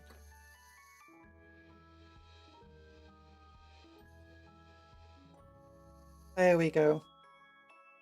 Also very funny that the Dark Angels are the ones that arrived to Blood Ravens. Because out of all the chapters, they have the stolen the relics from. The Dark Angels are the second most. Maybe that's why they're going to fight one another, because that's how these Dawn of War games usually go. Usually all of the Imperial factions are fighting one another as much as they are the enemy. If I remember from the other games correctly.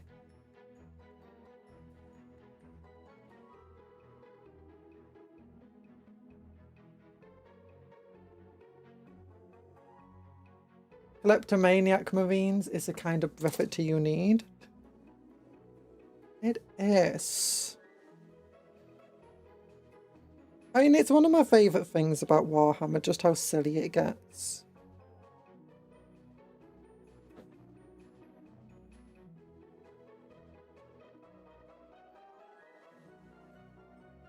I like how the Raptor Marines were also canonised, because they were originally like a fan thing.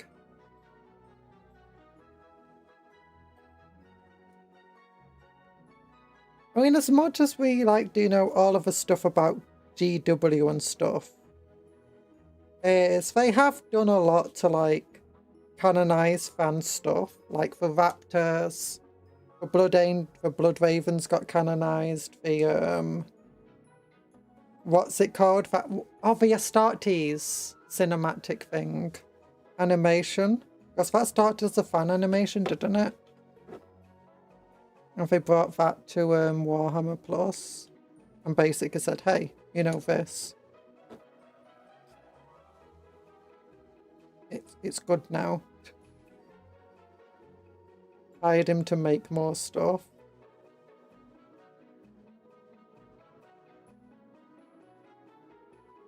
There's also a lot of weird other stuff we've done with like certain animations. But yeah. I've read the full novels and comics of Blood Ravens in them. I think they mention some of the events of the game novels. I imagine the game novels are probably canon. Assuming all the novels describe the same events and stuff.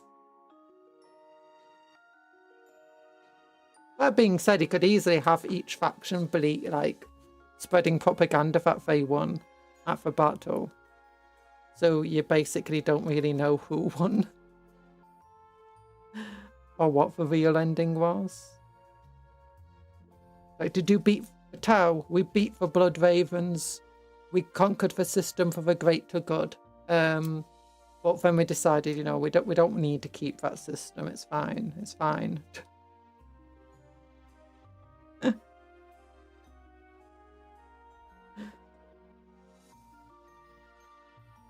Also, Blood Ravens have a lot of Dark Angels Chaos relics. Very awkward. You know, so that means the Dark Angels can't even be like, hey, you've got my relics. It's like, what relic would that be? It's the relic of definitely not traitorous chaotic things. Oh well, we don't have any of them, obviously.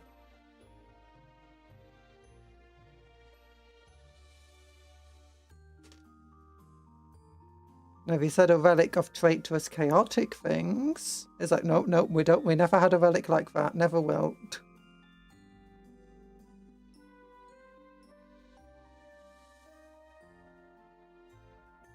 Well, can I have a look at that relic? It's like, oh no, no, no, no, no. It's traitorous chaotic things. It's being kept by our librarians, nice and safe, so no traitors can get hold of it. Like, we're not traitors. I mean, well, you'll have to pass the librarian safety check. Librarian says no.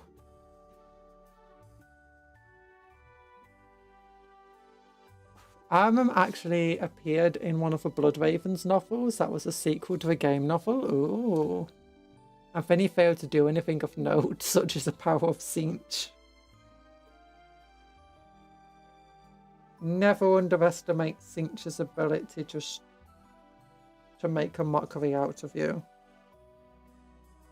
Especially Araman. Like, honestly, if it wasn't for this line being back, the Dark Angels would be wiping out the Bloodravens instead of saving them.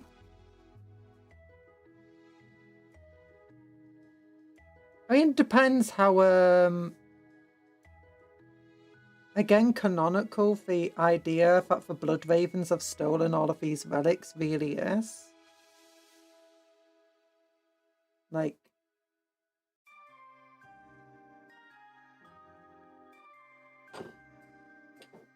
because they could easily retcon it to saying that they don't have these stolen relics, or that they weren't stolen in the first place.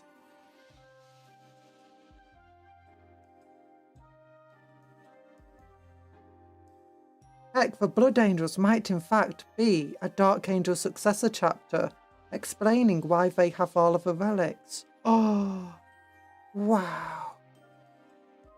Not Blood Angels. Why did I say Blood Angels? The Blood Ravens, sorry, might be a Dark Angel successor chapter. We all thought it was Thousand Sons of the Blood Angels. No, it was the Dark Angels all along. Actually, that would kind of make a lot of sense.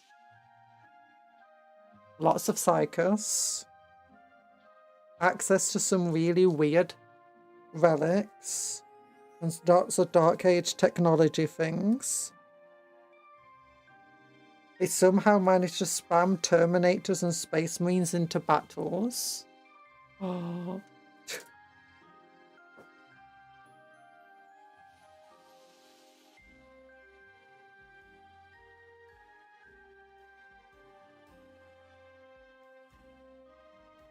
I mean, I don't know. I mean, I imagine that, as it says, that the Dark Angels are coming to save them. With it being Dawn of War, you could be fighting against the Dark Angels as well.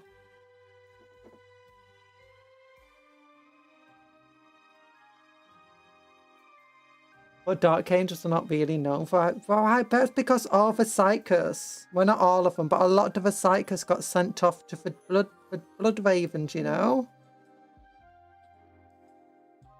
To hide the high rate of Psychers. Or maybe it's just one of the relics that they have. Like, make the high rate of Psychers.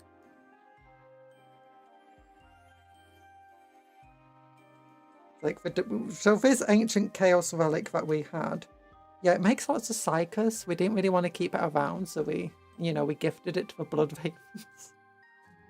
We also have some of Dawn's stuff. Send the Templars!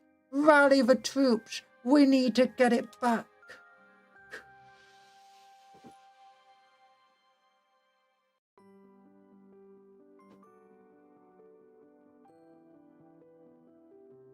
Dawn comes back from, for Immaterium and goes, hey, actually, you know where they're actually successors of the Blood Angels? Of the Dark Angels, sorry. Yeah, they're also successors of the Imperial Fists.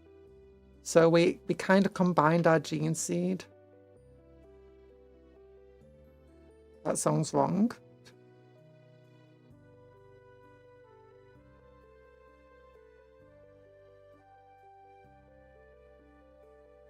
Do you know why the Black Templars don't have any Psychers? Well, all of the psychic juice gets siphoned to the Blood Ravens.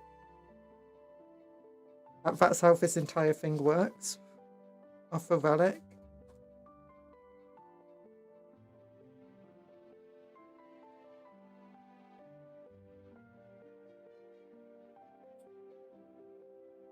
I'm pretty sure in the games that actually have a custodian spear they were gifted. I mean, the Minotaurs also have something like that. And considering the amount of people that have used custodian spears and their Space Marine captains and chapter masters and stuff, I imagine it's pretty common, you know.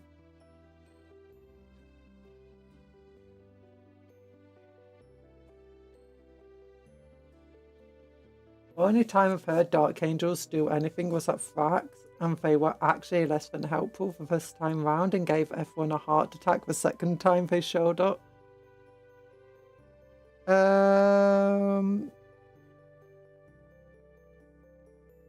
I've seen them do stuff, like I've seen them ally with Tau before in a story. I don't even know if it was a story. But they allied with Tau before. Basically, the Dark Angels were hunting for Fallen and wanted to stop this chaos thingy. And the Tau were like, hey, we'll help you if you don't attack us. And the Blood Angels were like, not Blood Angels, Dark Angels were like, sorted. And then some of the new Primaris recruits are like, what? What? And they got killed. Or mysteriously disappeared. Something like that. I'm missing. I'm probably not remembering very well. When they are chasing Fallen, they are not there to help at all. This is a true Fallen mentioned. Logic leaves the building. Well, it's almost 8. I'll finish these guys off stream. They're pretty cool though, these dudes. They got little grenade launchers. They got tiny plasma guns. They're like the size of a plasma pistol. They're smaller than a plasma pistol. And they're fatter than a plasma pistol, but still. Oh my gosh, they're so tiny. They're so tiny. Oh. Let's put them next to a Von Ryan Leaper. Oh my goodness. A Von Ryan Leaper's like the size of a Carnifex next to one of them. You know, if you've been missing, do you know the, oh, what's it called? For Forge World, giant Lictor model. Right, just start collecting Photon and suddenly the normal Lictors will look the same size. Oh my goodness. Kick, punched, underfoot. Oh my goodness.